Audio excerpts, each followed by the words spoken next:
والصلاة والسلام على سيد الأنبياء والمرسلين وإمام المتقين وعلى آله وصحبه أجمعين. நாகூர் அஹ்லு சுன்னத் வல் ஜமாத் அமைப்பினர் நடத்துகின்ற இந்த சிறப்பான சன்மார்க்க சொற்பொழிவு நிகழ்ச்சிக்கு தலைமையேற்றிருக்கின்ற ஆலி ஜனாப் அல் ஹாஜ் காசி எஸ்.ஏ. ஷேக் ஹசன் சாஹிப் காதிரி அவர்களே, சிறப்பான ஒரு கிராத்தை இறைமறையை ஓதி நிகழ்வை தொடங்கி வைத்த அன்பு சகோதரர் சுல்தான் சலாஹுத்தீன் ஃபைசி அவர்களே, வரவேற்புரை நல்கிய ஆலி ஜனாப் அல் ஹாஜ் முகமது ரஃபீக் மரைக்காயத் அவர்களே, உள்ளமெல்லாம் உருகும் வகையில் பெருமானாரை போற்றி மகிழ்ந்து நம்முடைய செவிக்கு இனிமை சேர்த்த அன்பு சகோதரர் இசைத்துடர் ஆலி ஜனாப் ஜாஃபர் சாதிக் அவர்களே, முன்னிலை வைத்துக் கொண்டிருக்கின்ற ஆலி ஜனாப் அல் ஹாஜ் சுல்தான் மாலிக் அவர்களே, அல் ஹாஜ் ஹசன் கலீஃபா சாஹிப் காதிரி அவர்களே, சமுதாய எழுச்சி கவிஞர் அன்பு சகோதரர் காதிரி அலி சாஹிப் அவர்களே, துவா ஓதிய கலீஃபா சாஹிப் அவர்களே, எனக்கு முன்னர் ஃபத்வாக்களை பற்றிய ஒரு சிற்றுரையை ஆனால் ஆழமான உரையை தந்த வந்திருக்கின்ற அன்பு சகோதரர் சாதிக் அவர்களே, நன்றி உரை ஆற்றவிருக்கின்ற ஆலி ஜனாப் யூசுப் சாஹிப் மரைக்கார் அவர்களே, பல்வேறு பகுதிகளில் இருந்தும் வருகின்றிருக்கின்ற அன்பு சகோதரர்களே, பெரியவர்களே, காரைக்காலில் இருந்து வருகின்றிருக்கின்ற என்னை இந்த பகுதிக்கு முதலாக கொண்டு வந்து சேர்த்த ஆலி ஜனாப் இஸ்மாயில் நானா அவர்களே, நூர் சாதிக் நானா அவர்களே மற்றும் புரியவர்களே, அன்பு சகோதரர்களே, சிறப்பான ஒரு நேரத்தில் சிறப்பான ஒரு இரவில் பல்வேறு சமுதாய மக்களும் குழுமி இருக்கின்ற சிறப்பான இந்த மண்டபத்திலே உரையாற்றுகின்ற வாய்ப்பை தந்த அஹ்லு சுன்னத் வல் ஜமாத் அமைப்பினருக்கு ஆரம்பமாக என்னுடைய நன்றியினை நான் உறுத்தாக்கிக் கொள்கின்றேன். அன்பு சகோதரர்களே, சமுதாய இயக்கத்தில் ஃபத்வாக்களின் பங்கு என்ற ஒரு ஆழமான, நாமும் மற்றவர்களும் புரிந்து கொள்ள வேண்டிய ஒரு தலைப்பில் உரையாற்ற என்னை பணித்திருக்கிறார்கள். நான் தலைப்புக்குள்ளே செல்வதற்கு முன்னால்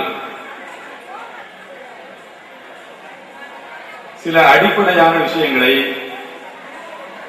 கொஞ்ச நேரம் சொல்லிவிட்டு பிறகு தலைப்புக்குள் சொல்ல விரும்புகின்றேன். அன்புக்குரியவர்களே, எல்லாம் வல்ல அல்லாஹ் தஆலா அருள்மறையாம் திருக்குர்ஆனில்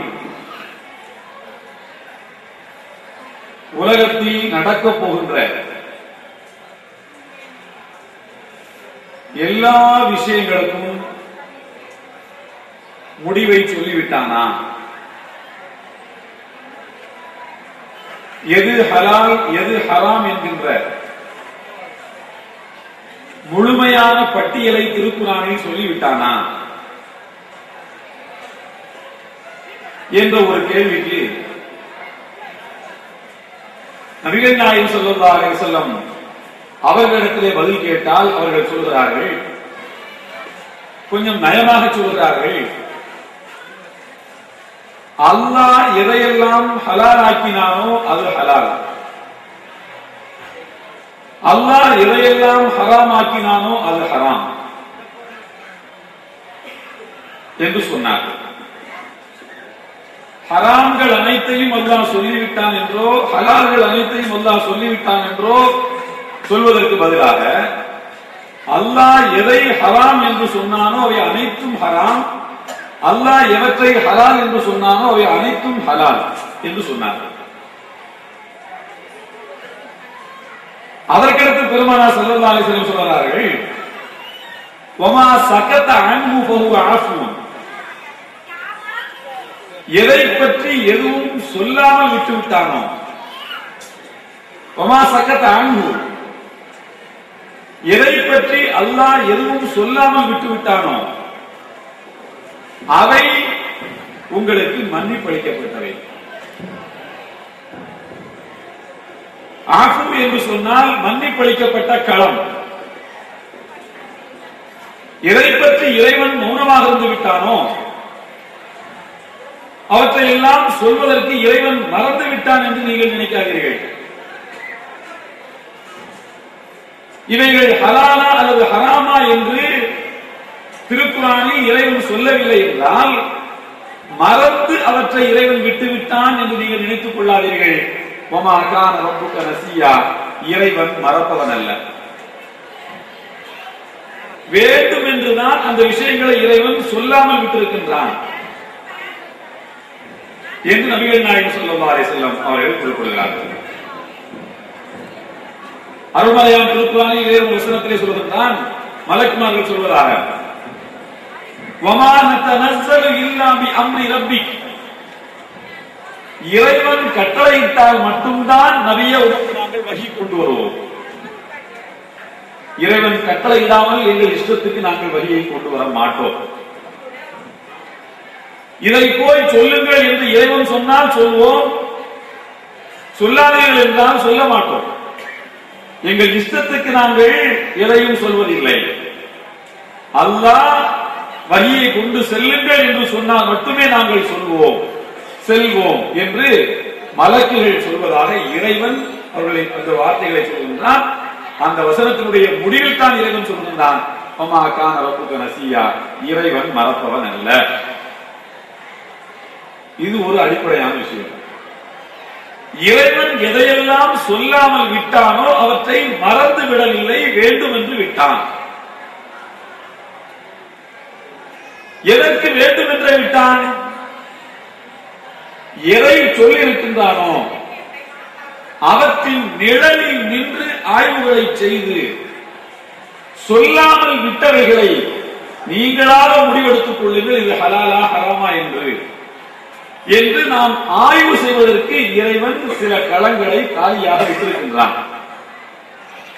அதற்குத்தான் இறைவன் நிறைய விஷயங்களை சொல்லாமல் விட்டான். இன்னொரு அறிவிப்பிலே, தாரகுத்தினுடைய அறிவிப்பிலே இப்படி இடம்பெற்றிருக்கிறது. எப்படி என்றால் பெருமானார் சொல்கிறார்கள், வசகத அன் அஷியா ரஹ்மத்தன் லக்கும், உங்களுக்கு அருள் புரிவதற்காக வேண்டிய சில விஷயங்களை இறைவன் சொல்லாமல் மௌனமாக இருக்கிறான். நமக்கு இறைவன் சொல்லாமல் விட்டது இறைவன் நமக்கு செய்த அருள் என்று நபிகள் நாயகம் ஸல்லல்லாஹு அலைஹி வஸல்லம் அவர்கள் சொல்கின்றார்கள். இது ரொம்ப பேசிக்கான விஷயம், இதை புரிந்து கொள்ளுங்கள். அடுத்து, சட்டதிட்டங்களை சொல்லக்கூடியவர்கள் அல்லது கேட்கின்ற மக்கள் இன்னொரு அடிப்படையையும் புரிந்து கொள்ளுங்கள். ஃபிக்ஹ் மசாயில் என்பது வேறு, ஃபத்வா என்பது வேறு. ஃபிக்ஹ் மசாயில் என்பது வேறு, ஃபத்வா என்பது வேறு.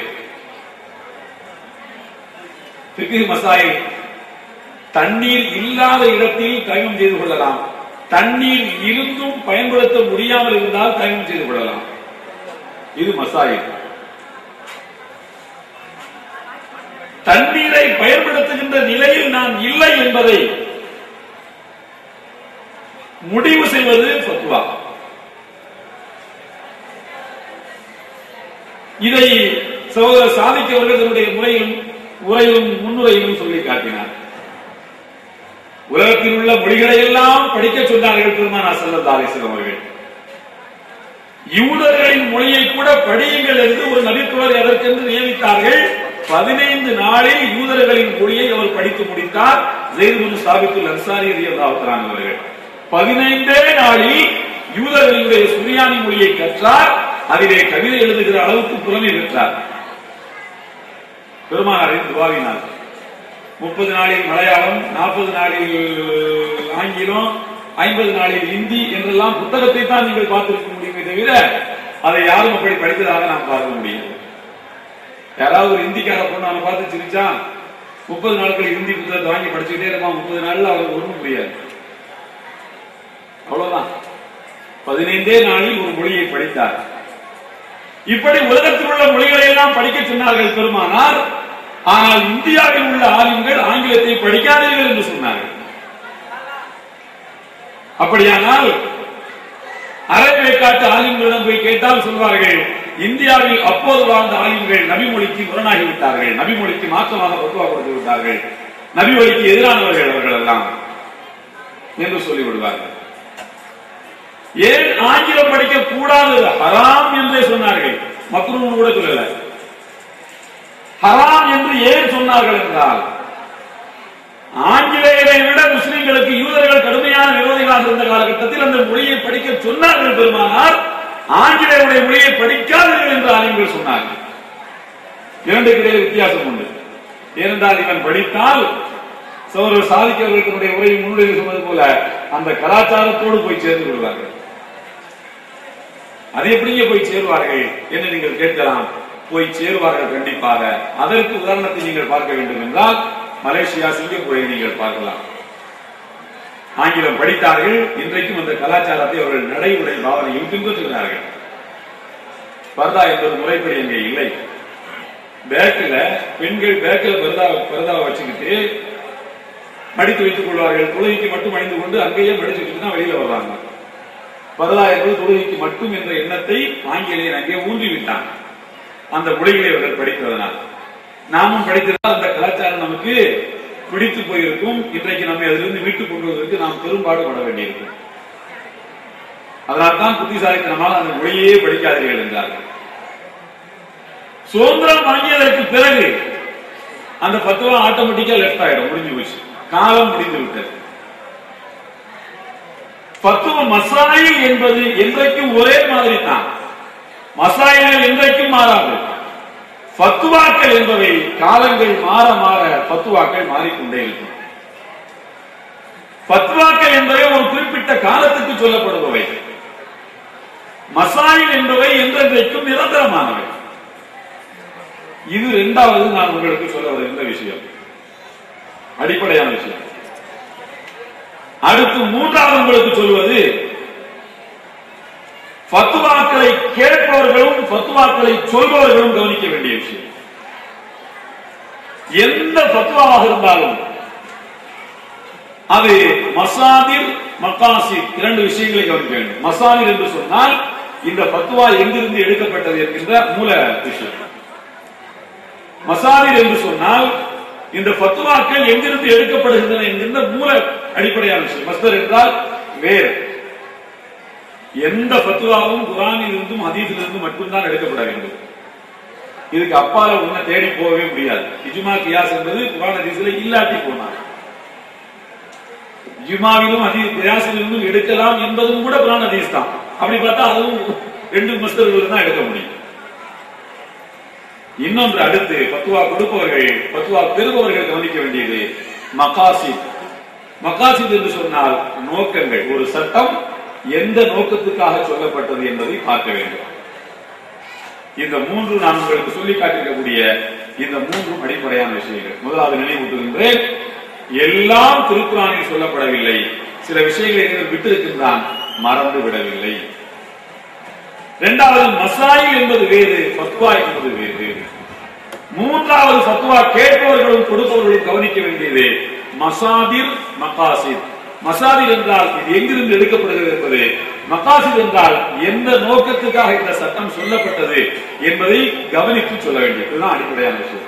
இதை புரிந்து கொள்வதை நீங்கள் கோட்டை விட்டால் அடுத்து நான் சொல்ற விஷயம் உங்களுக்கு புரியாது. நிச்சயமா புரிந்தாலும் அரைகுறையாகவே புரிந்து கொள்வீர்கள்.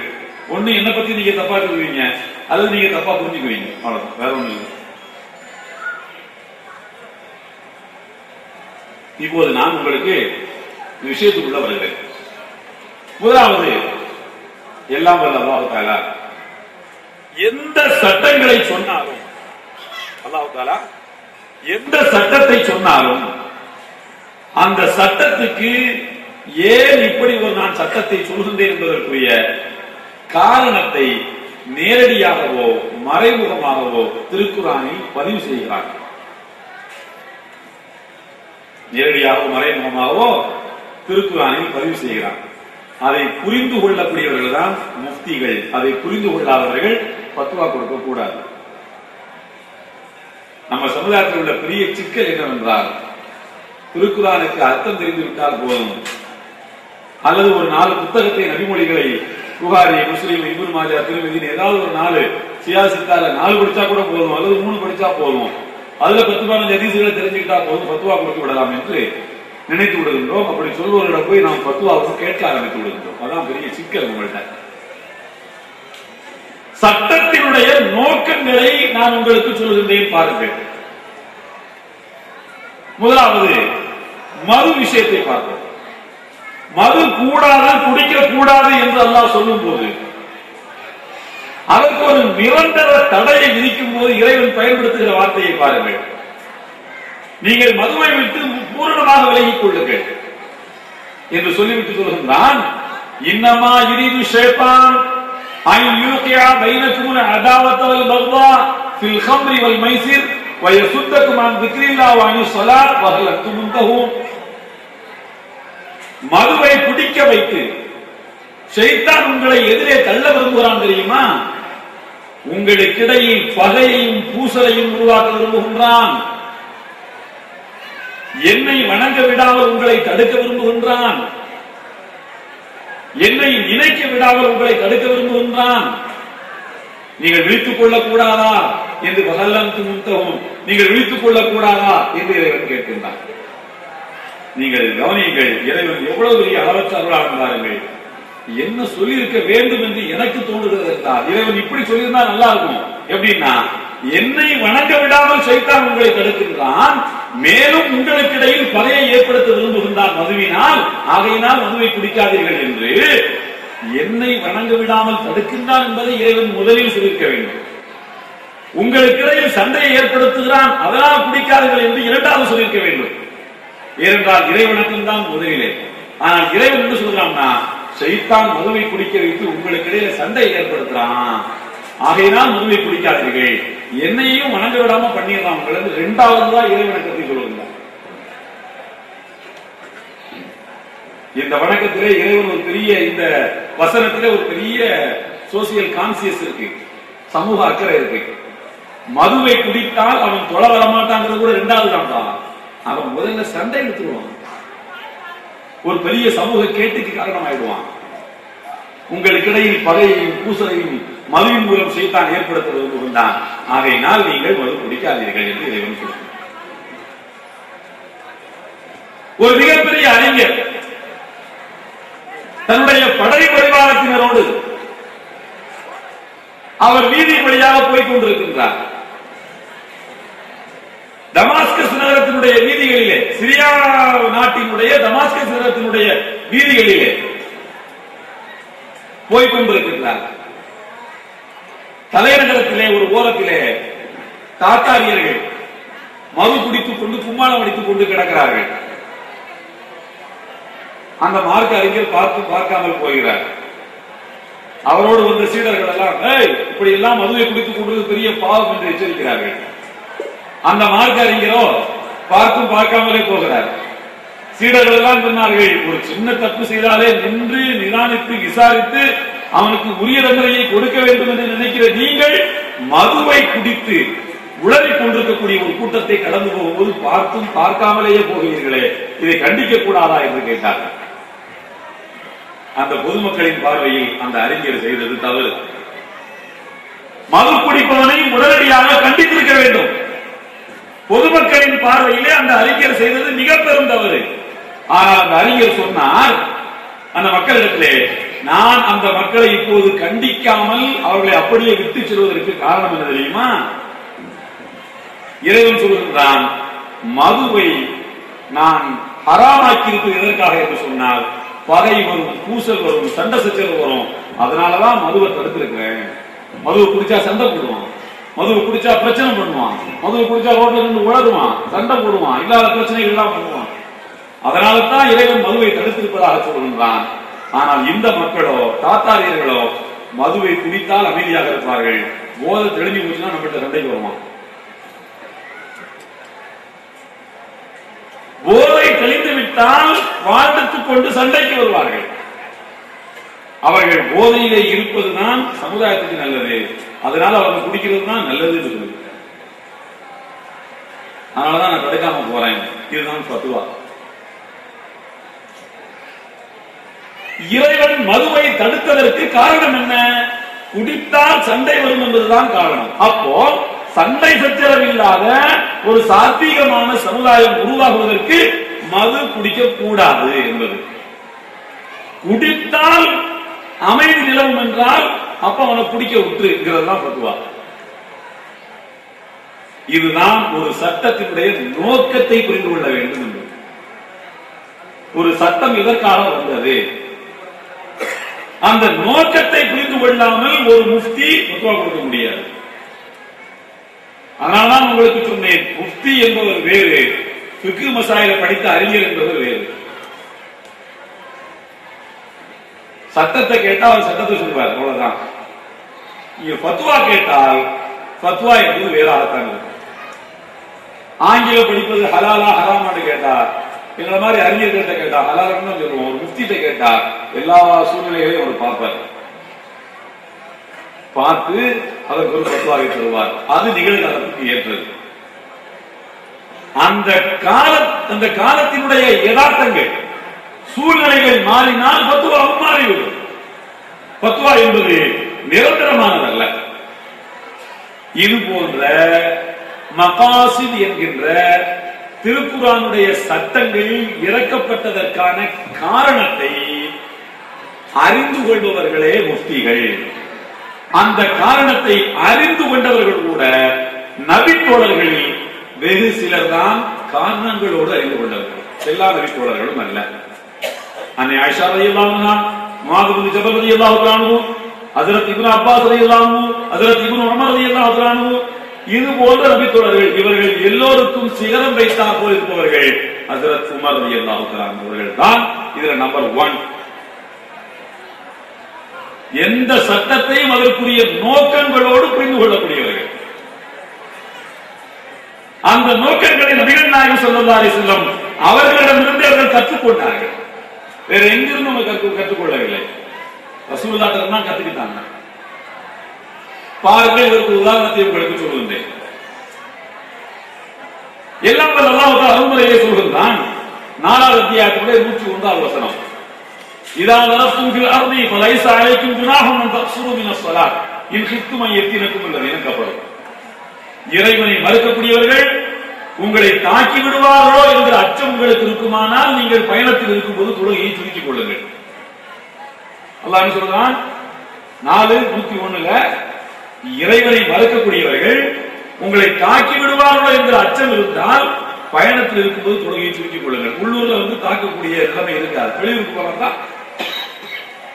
அந்த அச்சம் இருக்கும். எனவே நீங்கள் தொழுகையை அந்த மாதிரியான நேரங்களிலே சுருக்கிக் கொள்ளுங்கள் என்று அல்லாஹ் சொல்கின்றான். இதோடு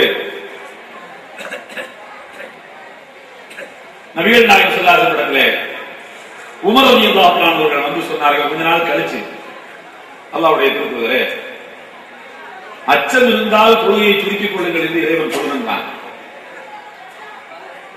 இப்போ அச்சம்லாம் எதுவும் கிடையாது, நிலைமை சீராயிடுச்சு, யார் மேலும் எனக்கு எந்த பயமும் இல்லை.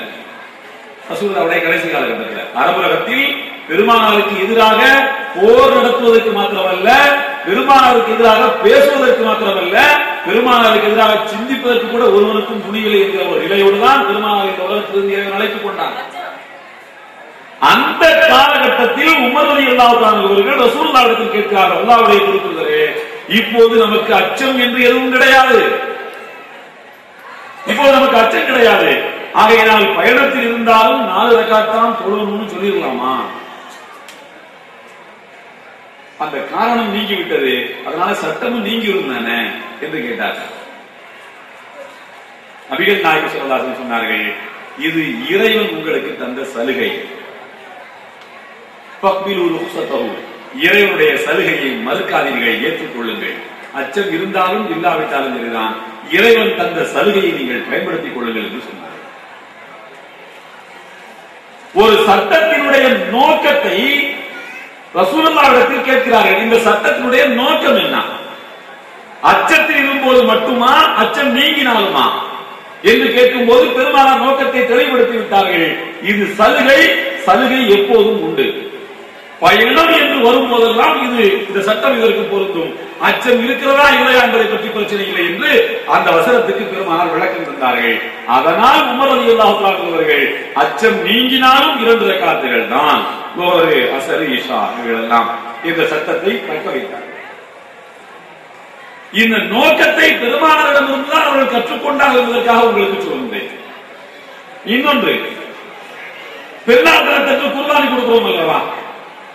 குர்பானி கொடுக்கிறோம்ல, எல்லாரும் என்ன செய்யறோம்? குர்பானிய மற்றவர்களுக்கு, ஏழைகளுக்கு, உறவினர்களுக்கு, அவங்களுக்கு இவங்களுக்கு பங்கு வச்சு கொடுக்கிறோம் இல்லையா? அதில் உமர் ரலியல்லாஹு தஆலா அவர்கள் ரசூலுல்லாஹ்வோடு ஹஜ்ஜுக்கு வந்தார்கள். ஹஜ்ஜுக்கு வந்திருந்த போது குர்பானி கொடுப்பதற்கு அவர்களிடத்திலே மிருகம் இல்லை. பாடோ, மாடோ, ஒட்டகமோ ஏதாவது ஒண்ணு குர்பானி கொடுக்கணும், தமத்து ஹஜ் பண்ணலாம். குர்பானி கொடுக்கக்கூடிய இடத்துல குர்பானி பிராணி அவர்களுக்கு இல்லை. நண்பர் ஒருவர் ஹஜ்ரத் உமர் ரலியல்லாஹு தஆலா அவர்களுக்கு ஒரு ஒட்டகத்தை அன்பளிப்பாக கொடுத்து, நீங்கள் இதை குர்பானி கொடுங்கள் என்று சொன்னார். அது சிவப்பு ஒட்டகம். அரபு நாட்டினுடைய சிவப்பு ஒட்டகம் என்பது ரொம்ப பெரும் செல்வம். அது 300 தங்க காசுகள் பெறுமதி உள்ள ஒட்டகம். அது 300 தங்க காசுகள் பெறுமதி உள்ள ஒட்டகம். அதை அறுப்பதற்கு உமர் ரலியல்லாஹு தஆலாவுக்கு மனசு வரல. ரசூலுல்லாஹ்விடத்தில் வந்து கேட்டார்கள், அல்லாஹ்வுடைய தூதரே, இந்த ஒட்டகத்தை நான் விற்றால் 6 ஒட்டகம் சாதா ஒட்டகம் வாங்கிடுவேன். 50 தங்க காசு தான் ஒரு ஒட்டகம். இந்த இதுக்கு 300 ஒட்டகம், 6 ஒட்டகம் நான் வாங்கி விடுவேன். 6 ஒட்டகத்தை குர்பானி கொடுத்தால் எத்தனை பேர் சாப்பிடலாம்? இந்த ஒரு ஒட்டகத்தை குர்பானி கொடுத்தா 10 பேர் 15 பேர் தான் சாப்பிட முடியும். 6 ஒட்டகத்தை குர்பானி கொடுத்தால் நிறைய பேர் சாப்பிடலாமே. ஆகையினால் இந்த ஒட்டகம் எனக்கு அன்பளிப்பாக குர்பானி கொடுப்பதற்கு என்றே தரப்பட்ட இந்த அன்பளிப்பு ஒட்டகத்தை விற்பதற்கும் 6 ஒட்டகத்தை குர்பானி கொடுப்பதற்கும் எனக்கு அனுமதி இருக்குதா, நீங்கள் சொல்லுங்கள் என்று கேட்டார். உமர் ரலியல்லாஹு தஆலா அவர்கள் இந்த சட்டத்தை எங்கிருந்து எடுக்கின்றார்கள் என்றால், எல்லாம் அல்லாஹ் தஆலா சொல்றான் 22:36ல, வஃபில் கானிய வல் முஅத்தர், குர்பானி பிராணியை நீங்கள் ஏழைகளுக்கும் கொடுங்கள், தேவையில்லாத சொந்தக்காரங்கள் செல்வந்தர்களுக்கும் கொடுங்க, ஏழைகளுக்கும் கொடுங்க என்று சொல்றாங்க. அப்போ கறி சாப்பிடுறது, மக்களுக்கு பகிர்ந்தளிப்பதுதான் குர்பானியுடைய நோக்கம் என்று உமர் ரலியல்லாஹு அவர்கள் புரிந்து கொண்டு 6 ஒட்டகத்தை கொடுக்கலாம் என்று ரசூலுல்லாஹ்விடம் கேட்கிறார்கள். ஆனால் நபிகள் நாயகம் ஸல்லல்லாஹு அலைஹி வஸல்லம் சொன்னார்கள், குர்பானியுடைய நோக்கம் என்பது எத்தனை பேர் அந்த இறைச்சியை சாப்பிடுகிறார்கள் என்பதற்காக அல்ல. குர்பானியுடைய நோக்கம் அது கிடையாது. அதான் மக்சத், நோக்கம் என்ன? ஒரு சட்டத்தை அல்லாஹ் சொல்றான்னா அதற்கு நோக்கம் என்ன? குர்பானியினுடைய நோக்கம் எத்தனை பேர் அதனுடைய இறைச்சியை சாப்பிடுகிறார்கள் என்பதல்ல. இன்றைக்கு கூட நாம ஆளுங்கள்ட்ட கேட்டா சொல்வார்கள், கால் இருந்த ஆட்டை குர்பானி கொடுக்கலாமா? கூடாது. நொண்டி ஆட்டை குர்பானி கொடுக்கலாமா? கூடாது. கண்ணு பொட்டையா போன ஆட்டை குர்பானி கொடுக்கலாமா? கூடாது. ஏங்க கூடாது? எத்தனை பேர் சாப்பிடுறாங்கிறது நோக்கம். அப்ப கொடுத்தா என்ன அப்படின்னா, எத்தனை பேர் சாப்பிடுகிறார்கள் என்பதற்கு அல்ல குர்பானி. அல்லாஹ் சொல்கிறான் அருமறையான் திருக்குறானில, லிகுல்லின் ஜஅல்னா மன்சக்கன், ஒவ்வொரு சமுதாயத்துக்கும் நாம் ஒரு குர்பானியை வச்சோம். உங்களுக்கு மட்டும் இல்லங்க, எல்லா சமுதாயத்து மக்களுக்கும் குர்பானி இருந்தது. எதற்காகனா, லியذ்குருல்லாஹ அலா மா ரஸகஹுல்லாஹ், அல்லாஹ்வுடைய திருப்பெயர் கூறி அவர்கள் அதை அறுக்க வேண்டும். அதுல ஒரு அர்ப்பணிப்பு, ஒரு தியாகம் வரணுங்கிறது தான். எதை இழக்க உனக்கு மனசு வரலையோ அதை இழக்கிறதுக்கு பேர் தான் குர்பானி, தியாகங்கிறது. 300 தீனார் தங்க காசு பெருமதி உள்ள ஒட்டகத்தை அறுக்கவா? 15 பேருக்காக ஒரு 300 தீனாரை செலவு பண்ண வேண்டி இருக்குது. இதுல 6 ஒட்டகம் வாங்கி அறுத்தா ஒரு 100 பேராவது சாப்பிடலாம நீங்க கணக்கு போட்டீங்க இல்லையா? அதை இழக்கணும். எதை இழக்க மனது வரவில்லையோ அதை இழப்பதற்கு பேர் தான் குர்பானி. அல்லாமல் அதில் 4 பேர் சாப்பிட்டு போறாங்கிறது செகண்ட் லைன் சிந்தனை தான், 2வது சிந்தனை தான், 2வது விளைவு தான். முதல் நோக்கம் என்னவென்றால் அர்ப்பணிப்பு, தியாகம் தான். ஆகையினால் அந்த 300 தீனார் பெருமதி உள்ள அந்த ஒட்டகத்தை தான் நீ அறுக்க வேண்டும் என்று நபிகள் நாயகம் சொல்லார்கள், கண்டிப்பாக சொல்லிவிட்டார்கள். இதுதான் ஒரு சட்டத்தை அதற்குரிய நோக்கத்தில் அறிந்து கொள்வது. இப்போ பொட்ட ஆட்ட குர்பானி கொடுக்கலாமா? கூடாது. நொண்டிக்காக குர்பானி கொடுக்கலாமா? கூடாது. ஏன் கூடாது? அதுல தியாகம் இல்லை. அதுல தியாகம் இல்லை. எதை இழக்க உங்களுக்கு மனசு வராதோ அதை கொடுக்கணுங்கிறது தான். எத்தனை பேர் அதுல சாப்பிடுறாங்கிறது இரண்டாவது மூணாவது விஷயம் தான். ஏனென்றால் அதே நாளில் ஆயிரக்கணக்கான ஆடுகள் அறுக்கப்படும். குர்பானி அன்றைக்கு இறைச்சி போதும் போதுங்கிற அளவுக்கு தான் உங்களுக்கு கிடைக்கும். அதுல பசியை போக்கக்கூடிய மெத்தடி, பசியை போக்குற கான்செப்ட் எங்க இருந்து வந்துச்சு? அதுல தியாகம் தான். அதே நேரத்தில் பசி, பட்டினி, பஞ்சம் நிலவுகிற ஒரு பூமியில் அந்த 300 தீனார் ஒட்டகத்தை அறுப்பதற்கு பதிலாக 6 ஒட்டகங்களை வாங்கி அறுப்பதே உசிதமானது என்று ஒரு முஃப்தி பத்வா கொடுப்பார். பெருமானாரை அப்படி கொடுத்தும் இருக்கிறார்கள். குர்பானி இறைச்சியை நீங்கள் 3 நாளைக்கு வேறு சேர்த்து வைக்க கூடாது என்று பெருமானார் சொன்னார்கள். ஏன்னா அப்பதான் சேர்த்து வைக்க அனுமதி கொடுத்தா, அந்த காலத்துல திருத்தி கண்டுபிடிக்காத காலத்துல நம்மால் உப்பு கண்டம் கண்டுபிடிச்சிருக்காங்க. திருச்சி கண்டுபிடிக்காத காலத்துல உப்பு கட்டத்தை கண்டுபிடிச்சு 2 மாசம் 3 மாசத்துக்கு வச்சு சாப்பிடுற மெத்தட் எல்லாம் அவனுக்கு தெரியும். அதனால பெருமானார் சொன்னார்கள் 3 நாளைக்கு மேல சேர்த்து வைக்காதீங்க. ஏனென்றால் ஏழைகள் மதீனாவுக்கு நிறைய வந்திருக்கிறார்கள். மறுவருடம் சஹாபாக்கள் இப்போதும் அதே சட்டம் தானா, 3 நாளைக்கு மேல சேர்த்து வைக்க கூடாதா என்று கேட்ட போது தாராளமா சேர்த்து வச்சு கொடுங்க, இப்ப ஏழைகள் யாரும் இல்லை என்று சொன்னார்கள். அப்போ சூழ்நிலைகளை பொறுத்துத்தான். ஹஜ்ஜில் வைத்து அதில் குமரவர்கள் கேட்கும் போது 300 தீனார் பெருமதி உள்ள ஒட்டகத்தையே அறுக்க வேண்டும் என்று பெருமானார் சொன்னதற்கு காரணம், ரசூலுல்லாஹ்வோடு லட்சக்கணக்கான பேர்கள் ஹஜ்ஜுக்கு வந்திருக்கிறார்கள். அது பசியோடு சம்பந்தப்பட்ட பிரச்சனை அல்ல. அன்றைக்கு தியாகத்துக்குத்தான் முதலில். பசியோடு சம்பந்தப்பட்ட நிகழ்வு வருகிற போது எதையும் அளிக்கலாம் என்கிற ஒரு நிலை. இதுதான் நபிகள் நாயகம் ஸல்லல்லாஹு அலைஹி வஸல்லம் அவர்களுடைய காலத்தில் பத்வாக்களின் நிலை. அதுபோல நமக்கெல்லாம் தெரிந்த ஒரு விஷயம் தான், பலமுறை நாம் கேள்விப்பட்டிருப்போம். நபிகள் நாயகம் ஸல்லல்லாஹு அலைஹி வஸல்லம் அவர்களுடைய தோழர்கள் ஒரு ஹஜ்ரத் உமர் ரலியல்லாஹு அன்ஹு அவர்கள் ஹஜருல் அஸ்வத் கல்ல பார்த்து என்ன சொன்னாங்க? யா ஹஜர், இன்னைக்கு ஹஜர், ஹஜருல் அஸ்வத் நீ ஒரு கல்லு, நீ ஒரு கல்லு. லவ்லா அன்னி ரஅய்து நபிய ஸல்லல்லாஹு அலைஹி வஸல்லம் கபல்துகி மா கபல்துகி, உன்னை முத்தமிடும் போது பெருமானார் முத்தமிடும் போது நான் பார்த்தேன், அதனாலதான் உன்னை முத்தமிடுறேன். இன்னைக்கு லா தல்லூர் வலா தன்ஃபா, நீ யாருக்கும் எந்த பயனும் கொடுக்க முடியாது, எந்த இடையும் செய்ய முடியாது. நான் உன்னை முத்தமிட போறதில்லை, ரசூலுல்லாஹ் முத்தமிட்டதுனால மட்டும்தான் உன்னை முத்தமிட்டேன் என்று சொன்னார்கள். புகாரில இருக்கிறது. பெரும்பாலானவர்கள் இந்த பகுதியை மட்டும் சொல்லிட்டு விட்டுருவாங்க. இந்த பகுதியை மட்டும் சொல்லிட்டு நிறைய பேர் விட்டுட்டு போயிட்டே இருப்பாங்க. இதுக்கு அடுத்து என்ன நடந்துச்சுங்கிறது ஹாக்கிம் அப்படிங்கிற கிதாபுல இருக்கு. ஹாக்கிம் அப்படிங்கிற கிதாபுடைய தனித்தன்மை என்னன்னா, இமாம் புகாரி அவர்களுக்கு கிடைக்காத, ஆனால் அவர்கள் பதிவு செய்வதற்கு என்னென்ன நிபந்தனைகள் வைத்திருந்தார்களோ அந்த நிபந்தனைகளுக்கெல்லாம் உட்பட்ட ஹதீஸ்களை இமாம் புகாரிக்கு பிறகு தொகுத்தவர் இமாம் ஹாக்கிம். இமாம் புகாரி அவர்கள் இருந்திருந்தால் இதை பதிவு செய்திருப்பார். அவருடைய நிபந்தனைக்கு உட்பட்டு இது சரி என்று கடைசியிலே தகவலையும் அவர்கள் சொல்லுவார்கள். அதுல என்ன இருக்குன்னா, இந்த வார்த்தையை சொன்ன உடனே அலி ரலியல்லாஹு அன்ஹு பக்கத்துல இருந்தாங்க. அவங்க சொன்னாங்க, என்ன உமர் அவர்கள் இப்படி சொல்லிட்டீங்க, நீங்க இந்த ஹஜருல் அஸ்வத் இடையூறு தரும் நன்மையும் தரும் என்று சொன்னாங்க. அது எப்படிங்க தரும் கேட்டா, இந்த கல்லை முத்தமிட்டவர்களுக்கு மறுமை நாளில் சாட்சி சொல்லும். அப்ப அதனால பலன் கிடைக்கிறது நமக்கு மறுமை நாள்ல. முத்தமிடாதவனுக்கு சாட்சி சொல்லாது, அது அவனுக்கு இடையூறு தானே. அது சாட்சி சொல்லினா நல்லா தானே இருந்திருக்கும், அது அவனுக்கு பயன் இல்லாம போகுது தானே. அப்ப இந்த கல்லால பயனும் உண்டு இடையூறும் உண்டு என்று அலி ரலியல்லாஹு அன்ஹு சொன்னார்கள். உடனே உமர் ரலியல்லாஹு அன்ஹு சொன்னாங்க, அலியே, நீங்கள் இல்லாத ஊர்ல நான் இருக்கவே கூடாது, எங்க போனாலும் உங்களை கூட்டிட்டு தான் நான் போகணும். ஏன்னா இந்த மாதிரி சில பிரச்சனைகள் வரும்போது என்ன நீங்க என்ன செய்வீங்க, வெயிட் பண்றீங்க என்ற அலியை பார்த்து உமர் ரலியல்லாஹு அன்ஹு சொன்னார்கள். அப்ப பயம் தரும் என்பதை ஒருவர் திருத்தி கொடுத்தார். உமர் ரலியல்லாஹு அன்ஹு தன்னை திருத்தி கொண்டார். அதே ஹதீஸ்ல அடுத்த வாசகம் எப்படி வருதுன்னா, ரமல் அப்படின்னு ஒண்ணு உண்டு ஹஜ்ஜில. ரமல் அப்படின்னு ஒண்ணு உண்டு. என்னன்னு சொன்னா, தவாஃப்ல தவாஃப் சுத்துறோமா இல்லையா, தவாஃப் சுத்தும் போது முதல் 3 சுற்றுகளிலே என்ன செய்யணும்னு கேட்டா, நெஞ்சை நிமித்தி நடக்கணும். அப்படி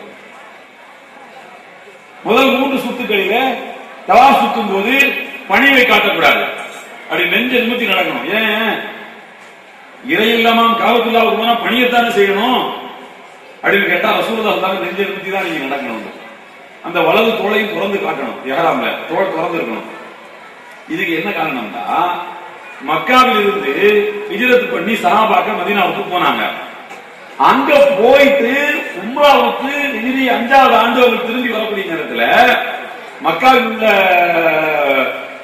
குறைஷிகள் எல்லாம் பேசிக்கிட்டாங்கன்னா நம்ம ஊர் வேண்டாம், முகமதுடைய கொள்கை தான் வேணும். இங்க இருந்து போனான்ல எல்லாம் பசி பட்டினி வறுமை எல்லாம் வாழ்க்கையில தோத்து போயிட்டான்.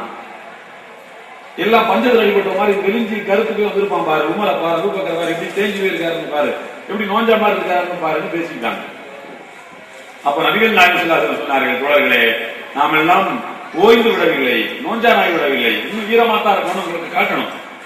அதுக்கு என்ன வழின்னு சொன்னா வலது தோளை திறந்து காட்டுங்க, தோளை அவன் பார்க்கட்டும், நெஞ்ச நிமித்தி நடங்க, 3 சுத்துக்கு மட்டும் வீரமாக நடக்கணும் காபத்துல்லாஹ் என்று சொன்னார். அதற்கு பிறகு இப்ப தோளை திறந்து காட்டுறதுக்கும் நெஞ்ச நிமித்தி நடக்கிறதுக்கும் என்ன காரணம்?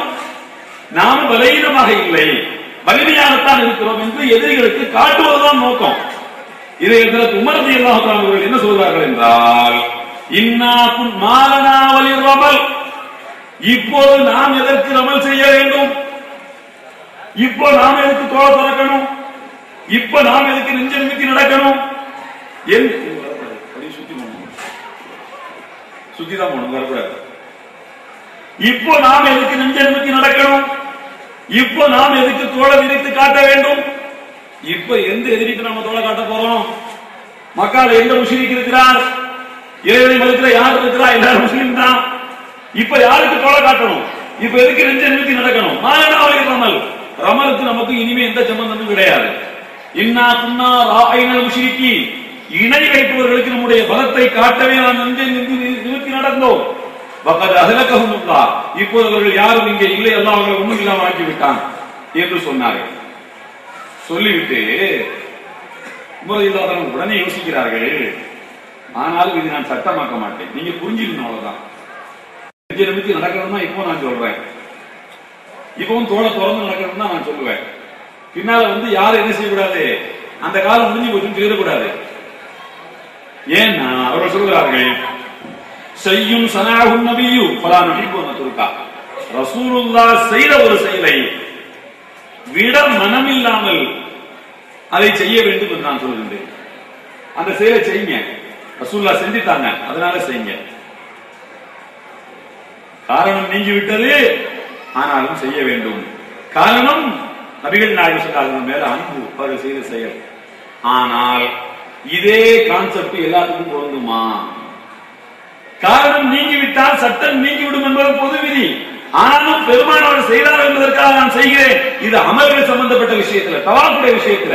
ஆனால் பொது விஷயங்களிலே இப்படி நான் செய்ய மாட்டேன் என்று ஹஜ்ரத் உமர் ரலியல்லாஹு அன்ஹு அவர்கள் சொன்னார்கள்.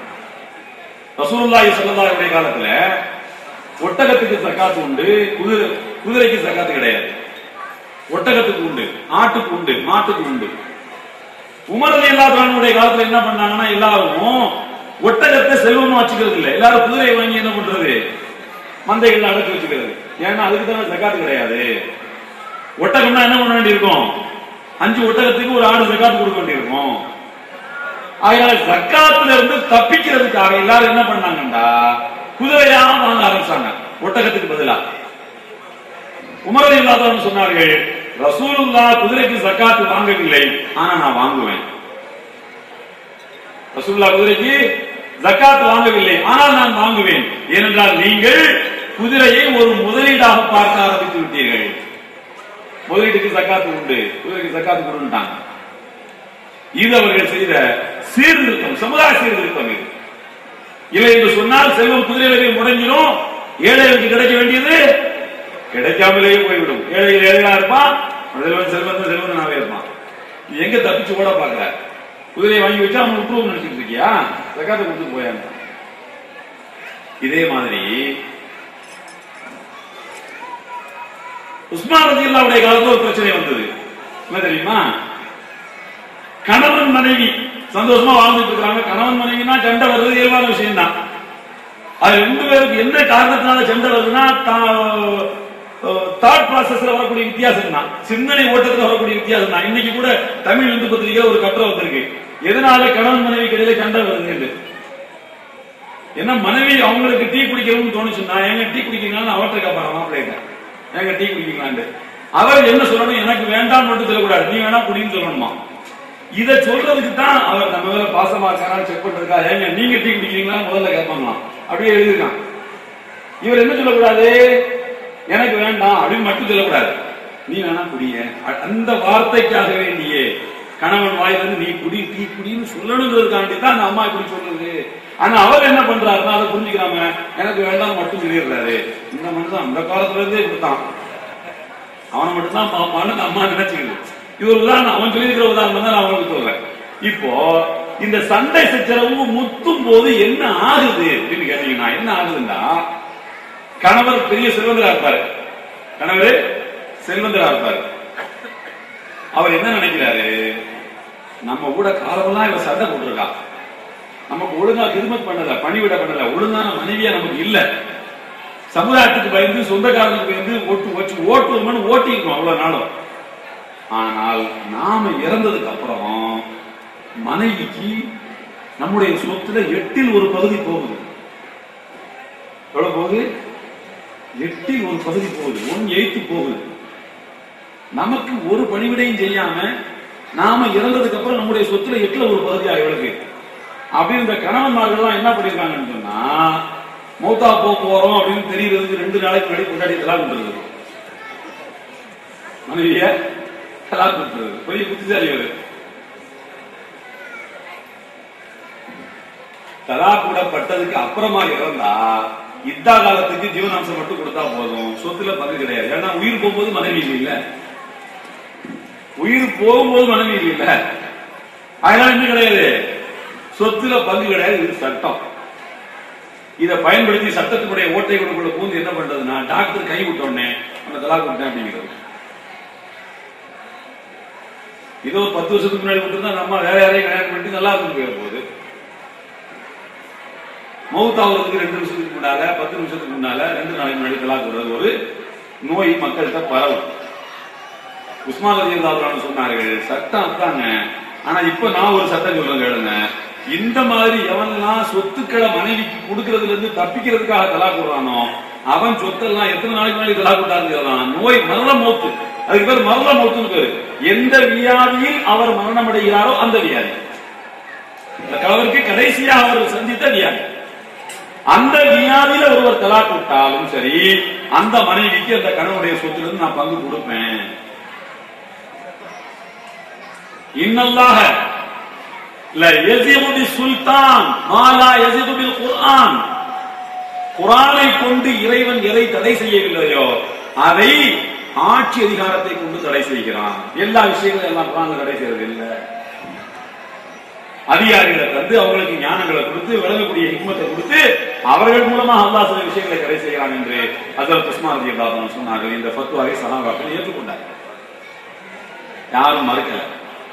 ஏன்னா மனிதர்கள் மனது மாற மாறத்தான் அதுக்கேற்ற மாதிரி சட்டங்கள் வந்துட்டே இருக்கு. உமர் இப்னு அப்துல் அசீஸ் ரஹ்மத்துல்லாஹி அலைஹி, 2ஆம் உமர் என்று வரலாற்றவர்களுக்கு பெயர். அவர்களுக்கு ஒரு ஆள் அன்பளிப்பு கொடுத்தார், கலீஃபா ரொம்ப வறுமையில் இருக்கீங்க அன்பளிப்பு வச்சுக்கோங்க. உமர் இப்னு அப்துல் அசீஸ் அவர்கள் அன்பளிப்பை வாங்க மறுத்து விட்டார்கள். அன்பளிப்பு எனக்கு தேவையில்லை என்று சொல்லிவிட்டார்கள். அன்பளிப்பு கொடுத்தவர் சொன்னார், நபிகள் நாயகம் ஸல்லல்லாஹு அலைஹி வஸல்லம் யார் அன்பளிப்பு கொடுத்தாலும் வாங்குவார்கள் தெரியுமில்ல. ரசூலுல்லாஹ்வுக்கு யார் சதகா கொடுத்தாலும் வாங்க மாட்டார்கள். அன்பளிப்பு யார் கொடுத்தாலும் வாங்கி விடுவார்கள். சின்ன அன்பளிப்போ பெரிய அன்பளிப்போ வாங்கி விடுவார்கள்.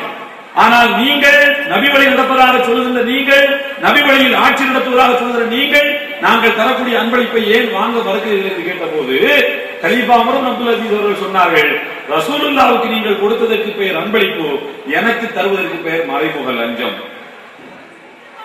எனக்கு நீங்க அன்பளிப்பு தந்துட்டு சும்மா போவீங்க, நாளைக்கு ஒரு பேப்பரை நீங்க கையெழுத்து போடுங்க.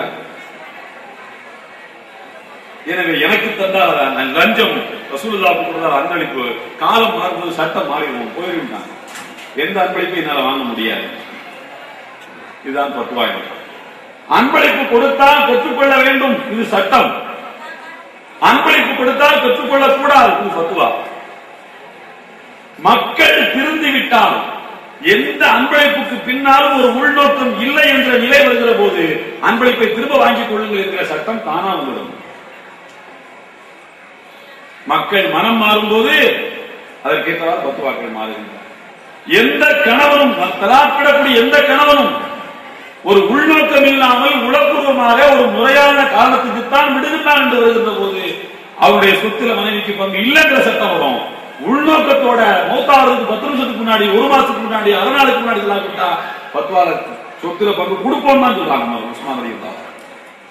இதுதான் பத்துவா. இப்ப உஸ்மான் ரலியல்லாஹு அவர்கள் ரசூலுல்லாஹ்வுடைய நடைமுறைக்கு மாறாக நடந்து விட்டார்கள் என்று சொல்ல முடியுமா? இல்லை. அவர்கள் ரசூலுல்லாஹ்வுடைய ஹதீஸை முறைப்படி புரிந்தார்கள் என்றுதான் சொல்ல வேண்டும். அதுதான் முறைப்படி புரிந்தால் இப்படித்தான் ஒருவன் பேச முடியும். அதுபோல இன்னொன்று, ஹஜ் 3 வகையா செய்யலாம். ஹஜ்ஜுக்கு போயிருந்தவங்களுக்கு தெரியும், 3 வகையா ஹஜ் பண்ணலாம். உம்ராவுக்கும் ஹஜ்ஜுக்கும் சேர்த்து இஹ்ராம் கட்டி இருக்கிறான். உம்ரா முதல்ல செஞ்சு முடிச்சுட்டு இஹ்ராம கழிச்சிட்டு அப்புறமா ஹஜ் பண்றதுக்கு ஹஜ் தமத்து. ஹஜ் மட்டும் செய்தால் அது இஃப்ராத் அப்படின்னு பேரு. 3 வகையா ஹஜ் பண்ணலாம். ஆனா அந்த 3ல எது சிறந்ததுன்னு கேட்டீங்கன்னா ஃபிக்ஹ் மசாயில் என்ன சொல்லுதுண்டா, தமத்து தான் சிறந்தது. முதல்ல உம்ரா பண்ணிட்டு இஹ்ராம கழிச்சிட்டு ஹஜ்ஜுடைய காலம் வரைக்கும் அதை சாதாரண ஃபார்மல் ட்ரெஸ் போட்டு எல்லாம் சாப்பிட்டு சந்தோஷமா இருந்துட்டு அப்புறமா ஹஜ்ஜுக்கு சாதாரண பிரம்ம பண்றோம் இல்லையா, இதுதான் ஹஜ் தமத்துன்னு பேரு. இதுதான் சிறந்தது. ஏன் இது சிறந்ததுன்னா அல்லாஹ் குர்ஆன்ல ஹஜ்ஜ தமத்து தான் சொல்றான். குர்ஆன்ல சொல்லல, இஃப்ராத் சொல்லல. குர்ஆன்ல சொல்லப்பட்டிருக்கிற மெத்தட் தமத்து ஹஜ் தான். ஃபமன் தமத்தஅ பில் உம்ரத்தி இலல் ஹஜ் ஃபமஸ்தைஸர மினல் ஹதி. தமத்து ஹஜ் பண்றவர் குர்பானி கொடுத்துடுங்க அப்படின்னு அல்லாஹ் குர்ஆன்ல சொல்றான். தமத்து ஹஜ் தான் குர்ஆன்ல இருக்குது, மத்த ஹஜ் முறைகள் குர்ஆன்ல இல்ல. எனவே இதுதான் சிறந்தது என்று ஃபிக்ஹ் மசாயில் சொல்லுது. ஆனால் ரசூலுல்லாஹ்வுக்கு இதுதான் பிடிக்கும் வருது. ரசூலுல்லாஹ்வுக்கு இதுதான் பிடிக்கும் வருது. இப்னு மாஜால ஒரு ஹதீஸ் வருது. ஒரு வாரத்துக்கு முன்னாடி கூட ஒரு மௌலவி எனக்கு போன் பண்ணி கேட்டாரு, எங்க ஊர்ல ஒருத்தர் பேசிட்டு போனாரு, நபி வழியில நடக்கிறதாக சொல்லக்கூடிய ஒருத்தர் பேசிட்டு போனாரு. என்ன பேசிட்டு இருக்காருன்னா, ரசூலுல்லாஹ்வுக்கு தமத்து ஹஜ் தான் பிடிக்கும். அதே ஹதீஸ்ல எல்ல கீழே வருதுன்னா கால உமரு கரிஹத்துல்லாஹி. உமர் ரலியல்லாஹு சொல்றாங்க தமத்து ஹஜ் எனக்கு பிடிக்காதுன்னு சொல்றாங்க. உமர் ரலியல்லாஹு தமத்து ஹஜ் எனக்கு பிடிக்காது. என்னையா உமர் என்னையா சொல்றது? ரசூலுல்லாஹ்வை பிடிக்கும் இருக்காங்க, உமருக்கு யாரையா அந்த அதிகாரத்தை கொடுத்தது ஒருத்தர் பேசிட்டு இருக்காரு. நானும் அந்த ஹதீஸை பார்த்தேன், அப்படித்தான் இருக்குது. இப்னு மாஜால அப்படித்தான் இருக்குது. தமத்து ஹஜ்ஜ நான் வெறுக்கிறேன்னு சொல்லி உமர் ரலியல்லாஹு சொல்றதாக இருக்குது. இருக்கிறாங்க செய்து யாருன்னு சொன்னது இல்லைன்ட்டு இருக்குது.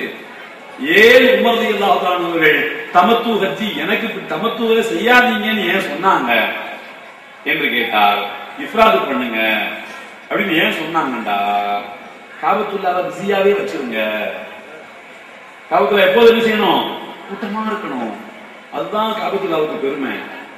முதல்ல ஹஜ் மட்டும் பண்ணி முடிச்சிரு, இஃப்ராத் முடிச்சிட்டு திரும்ப அடுத்த மாசம் உம்ரா பண்ணேன், திரும்ப அதுக்கடுத்த மாசம் உம்ரா பண்ணேன், அதுக்கடுத்து உம்ரா பண்ணேன். காபத்துல்லாஹ்வை பிஸியாவே வச்சிருங்கப்பா. கூட்டம் அதிகமா இருந்தா காபத்துல்லாஹ்வுக்கு கண்ணியம். நீ பேசாம உம்ரா பண்ணிட்டு அதோட ஹஜ் பண்ணிட்டு போன மாசம் தான் உம்ரா பண்ணு, 2 மாசத்துக்கு வராம இருக்க லோக்கல் பீப்புள். இப்படியே 10,000 பேர் 1,00,000 பேர் நினைச்சாங்கன்னா யார் உம்ராவை பண்றது, யார் காபத்துல்லாஹ்வை கண்ணியப்படுத்துறது? ஆகையினால் தமத்து ஹஜ் எனக்கு பிடிக்காது, ஹஜ் இஃப்ராத் தான் எனக்கு பிடிக்கும். ஹஜ் இஃப்ராத் பண்ணிட்டு அடுத்த மாசம் தனியா உம்ராவுக்கு வா, காபத்துல்லாஹ்வை பிஸியா வச்சிரு. ஏன்னா வெளியூர்ல வரக்கூடிய ஹாஜிகள் அவங்களுக்கு மாசமே எல்லாரும் காலி பண்ணிட்டு போயிருவாங்க. முஹர்ரம்ல காபத்துல்லாஹ் என்ன ஆயிடும்? ஃப்ரீயா இருக்காதீங்க, நீங்க காபத்துல்லாஹ்வை பிஸியாவே வச்சிருங்க. அப்போ லோக்கல் மக்கள் இஃப்ராத் பண்ணு, தமத்து பண்ணாத. உமர் ரலியல்லாஹு தஆலா அவர்கள் சொன்னதனுடைய நோக்கம் என்னவென்றால் காபத்துல்லாஹ்வை கண்ணியப்படுத்த வேண்டும் என்பதுதான். இதுதான் இஸ்லாத்தை சரியாக புரிந்து கொள்ளுகிற முறை. அல்லாஹ் என்ன சொல்கிறான்? வல்யத்தஃபு பில் பைத்தில் அதீக், பழமையான ஆலயத்தை நீங்கள் சுற்றி சுற்றி வாருங்கள். காபத்துல்லாஹ் பிஸியா. வஸ்ஸலாத்து வஸ்ஸலாமு அலா சய்யிதில் அன்பியாஇ வல் முர்ஸலீன் வ இமாமில் முத்தகீன் வ அலா ஆலிஹி வ ஸஹ்பிஹி அஜ்மஈன். நாகூர் அஹ்லுஸ் சுன்னத் வல் ஜமாத் அமைப்பினர் நடத்துகின்ற இந்த சிறப்பான சன்மார்க்க சொற்பொழிவு நிகழ்ச்சிக்கு தலைமையேற்றிருக்கின்ற ஆலி ஜனாப் அல் ஹாஜ் காசி எஸ்.ஏ. ஷேக் ஹசன் சாஹிப் காதிரி அவர்களே, சிறப்பான ஒரு கிராத்தை இறைமறையை ஓதி நிகழ்வை தொடங்கி வைத்த அன்பு சகோதரர் சுல்தான் சலாஹுத்தீன் ஃபைசி அவர்களே, வரவேற்புரை நல்கிய ஆல் ஜனாப் அல் ஹாஜ் முகமது ரஃபீக் மரைக்காயர் அவர்களே, உள்ளமெல்லாம் உருகும் வகையில் பெருமானாரை போற்றி மகிழ்ந்து நம்முடைய செவிக்கு இனிமை சேர்த்த அன்பு சகோதரர் இசைச்சுடர் ஆலி ஜனாப் ஜாபர் சாதிக் அவர்களே, முன்னிலை வகித்துக் கொண்டிருக்கின்ற ஆலி ஜனாப் அல் ஹாஜ் சுல்தான் மாலிம் அவர்களே, அல் ஹாஜ் ஹசன் கலீஃபா சாஹிப் காதிரி அவர்களே, சமுதாய எழுச்சி கவிஞர் அன்பு சகோதரர் காதிர் அலி சாஹிப் அவர்களே, துவா ஓதிய கலீஃபா சாஹிப் அவர்களே, எனக்கு முன்னர் பத்வாக்களை பற்றிய ஒரு சிற்றுரையை, ஆனால் ஆழமான உரையை தந்தமர்ந்திருக்கின்ற அன்பு சகோதரர் சாதிக் அவர்களே, நன்றி உரை ஆற்றவிருக்கின்ற ஆலி ஜனாப் யூசுப் சாஹிப் மரைக்காயர் அவர்களே, பல்வேறு பகுதிகளில் இருந்து வருகின்றிருக்கின்ற அன்பு சகோதரர்களே, பெரியவர்களே, காரைக்காலில் இருந்து வருகின்றிருக்கின்ற என்னை இந்த பகுதிக்கு முதலாக கொண்டு வந்து சேர்த்த ஆலி ஜனாப் இஸ்மாயில் நானா அவர்களே, நூர் சாதிக் நானா அவர்களே மற்றும் புரியவர்களே, அன்பு சகோதரர்களே, சிறப்பான ஒரு நேரத்தில், சிறப்பான ஒரு இரவில் பல்வேறு சமுதாய மக்களும் குழுமி இருக்கின்ற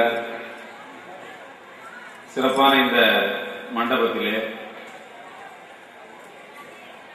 உரையாற்றுகின்ற வாய்ப்பை தந்த அஹ்லுஸ் சுன்னத் வல் ஜமாத் அமைப்பினருக்கு ஆரம்பமாக என்னுடைய நன்றியினை நான் உறுத்தாக்கிக் கொள்கின்றேன்.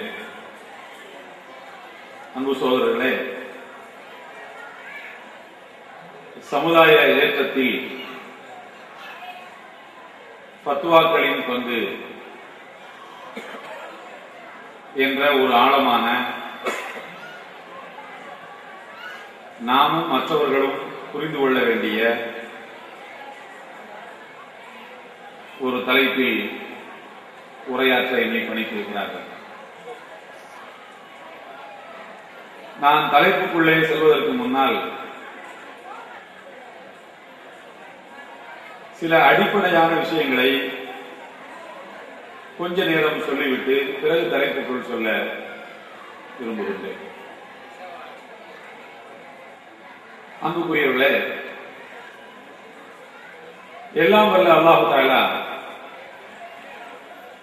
அருள்மறையாம் திருக்குர்ஆனில் உலகத்தில் நடக்கப் போகின்ற எல்லா விஷயங்களுக்கும் முடிவை சொல்லிவிட்டானா? எது ஹலால் எது ஹராம் என்கின்ற முழுமையான பட்டியலை திருக்குர்ஆனில் சொல்லிவிட்டானா என்ற ஒரு கேள்விக்கு நபிகள் நாயகம் ஸல்லல்லாஹு அலைஹி வஸல்லம் அவர்களிடத்திலே பதில் கேட்டால் அவர்கள் சொல்கிறார்கள், கொஞ்சம் நயமாக சொல்கிறார்கள், அல்லாஹ் எதையெல்லாம் ஹலால் ஆக்கினானோ அது ஹலால், அல்லாஹ் எதையெல்லாம் ஹராம் ஆக்கினானோ அது ஹராம் என்று சொன்னார். ஹராம்கள் அனைத்தையும் அல்லாஹ் சொல்லிவிட்டான் என்றோ, ஹலால்கள் அனைத்தையும் அல்லாஹ் சொல்லிவிட்டான் என்றோ சொல்வதற்கு பதிலாக, அல்லாஹ் எதை ஹராம் என்று சொன்னானோ அவை அனைத்தும் ஹராம், அல்லாஹ் எவற்றை ஹலால் என்று சொன்னானோ அவை அனைத்தும் ஹலால் என்று சொன்னார்கள். அதற்கடுத்து பெருமானார் ஸல்லல்லாஹு அலைஹி வஸல்லம் சொல்கிறார்கள், வமா சகத அன்ஹு ஃபஹுவ ஆஃபுன், எதை பற்றி எதுவும் சொல்லாமல் விட்டுவிட்டானோ வமா சக்கத அன்ஹு, எதை பற்றி அல்லாஹ் எதுவும் சொல்லாமல் விட்டுவிட்டானோ அவை உங்களுக்கு மன்னிப்பளிக்கப்பட்டவை. ஆஃபு என்று சொன்னால் மன்னிப்பளிக்கப்பட்ட களம். எதை பற்றி இறைவன் மௌனமாக இருந்து விட்டானோ அவற்றை எல்லாம் சொல்வதற்கு இறைவன் மறந்து விட்டான் என்று நீங்கள் நினைக்காதீர்கள். இவைகள் ஹலாலா அல்லது ஹராமா என்று திருக்குரானில் இறைவன் சொல்லவில்லை என்றால் மறந்து அவற்றை இறைவன் விட்டுவிட்டான் என்று நீங்கள் நினைத்துக் கொள்ளாதீர்கள். வமா கான ரப்புக நசியா, இறைவன் மறப்பவன் அல்ல. வேண்டும் என்றுதான் அந்த விஷயங்களை இறைவன் சொல்லாமல் விட்டிருக்கின்றான் என்று நபிகள் நாயகம் ஸல்லல்லாஹு அலைஹி வஸல்லம் அவர்கள் குறிப்பிடுகிறார்கள். அருள்மறையான் திருக்குரானில் இறைவன் வசனத்திலே சொல்கின்றான், மலக்குமார்கள் சொல்வதாக, வமா நதனஸ்ஸலு இல்லா பி அம்ரி ரப்பிக், இறைவன் கட்டளையிட்டால் மட்டும்தான் நபியே உனக்கு நாங்கள் வஹி கொண்டு வருவோம். இறைவன் கட்டளையிடாமல் எங்கள் இஷ்டத்துக்கு நாங்கள் வஹியை கொண்டு வர மாட்டோம். இதை போய் சொல்லுங்கள் என்று இறைவன் சொன்னால் சொல்வோம், சொல்லாதீர்கள் என்றால் சொல்ல மாட்டோம். எங்கள் இஷ்டத்துக்கு நாங்கள் எதையும் சொல்வதில்லை. அல்லாஹ் வஹியை கொண்டு செல்லுங்கள் என்று சொன்னால் மட்டுமே நாங்கள் சொல்வோம், செல்வோம் என்று மலக்குகள் சொல்வதாக இறைவன் அவர்களை அந்த வார்த்தைகளை சொல்கின்றான். அந்த வசனத்தினுடைய முடிவில் தான் இறைவன் சொல்கின்றான், வமா கான ரப்புக நசியா, இறைவன் மறப்பவன் அல்ல. இது ஒரு அடிப்படையான விஷயம். இறைவன் எதையெல்லாம் சொல்லாமல் விட்டானோ அவற்றை மறந்து விடவில்லை, வேண்டும் என்று விட்டான். எதற்கு வேண்டும் என்று விட்டான்? எதை சொல்லியிருக்கின்றானோ அவற்றின் நிழலில் நின்று ஆய்வுகளை செய்து சொல்லாமல் விட்டவைகளை நீங்களாக முடிவெடுத்துக் கொள்ளுங்கள், இது ஹலாலா ஹராமா என்று நாம் ஆய்வு செய்வதற்கு இறைவன் சில களங்களை காலியாக வைத்திருக்கின்றான். அதற்குத்தான் இறைவன் நிறைய விஷயங்களை சொல்லாமல் விட்டான். இன்னொரு அறிவிப்பிலே, தாரகுத்தினுடைய அறிவிப்பிலே இப்படி இடம்பெற்றிருக்கிறது. எப்படி என்றால் பெருமானார் சொல்கிறார்கள், வஸகத அன் அஷியா ரஹ்மத்தன் லகும், உங்களுக்கு அருள் புரிவதற்காக வேண்டிய சில விஷயங்களை இறைவன் சொல்லாமல் மௌனமாக இருக்கிறான். நமக்கு இறைவன் சொல்லாமல் விட்டது இறைவன் நமக்கு செய்த அருள் என்று நபிகள் நாயகம் ஸல்லல்லாஹு அலைஹி வஸல்லம் அவர்கள் சொல்கின்றார்கள். இது ரொம்ப பேசிக்கான விஷயம், இதை புரிந்து கொள்ளுங்கள். அடுத்து, சட்டதிட்டங்களை சொல்லக்கூடியவர்கள் அல்லது கேட்கின்ற மக்கள் இன்னொரு அடிப்படையையும் புரிந்து கொள்ளுங்கள். ஃபிக்ஹ் மசாயில் என்பது வேறு, ஃபத்வா என்பது வேறு. ஃபிக்ஹ் மசாயில் என்பது வேறு, ஃபத்வா என்பது வேறு. ஃபிக்ஹ் மசாயில், தண்ணீர் இல்லாத இடத்தில் தயமம் செய்து கொள்ளலாம், தண்ணீர் இருந்தும் பயன்படுத்த முடியாமல் இருந்தால் தயமம் செய்து கொள்ளலாம். இது மசாயில். தண்ணீரை பயன்படுத்துகின்ற நிலையில் நான் இல்லை என்பதை முடிவு செய்வது ஃபத்வா. இதை சகோதரர் சாதிக் அவர்கள் தன்னுடைய உரையிலும் முன்னுரையிலும் சொல்லி காட்டினார். உலகத்தில் உள்ள மொழிகளை எல்லாம் படிக்க சொன்னார்கள் பெருமானார் ஸல்லல்லாஹு அலைஹி வஸல்லம் அவர்கள்.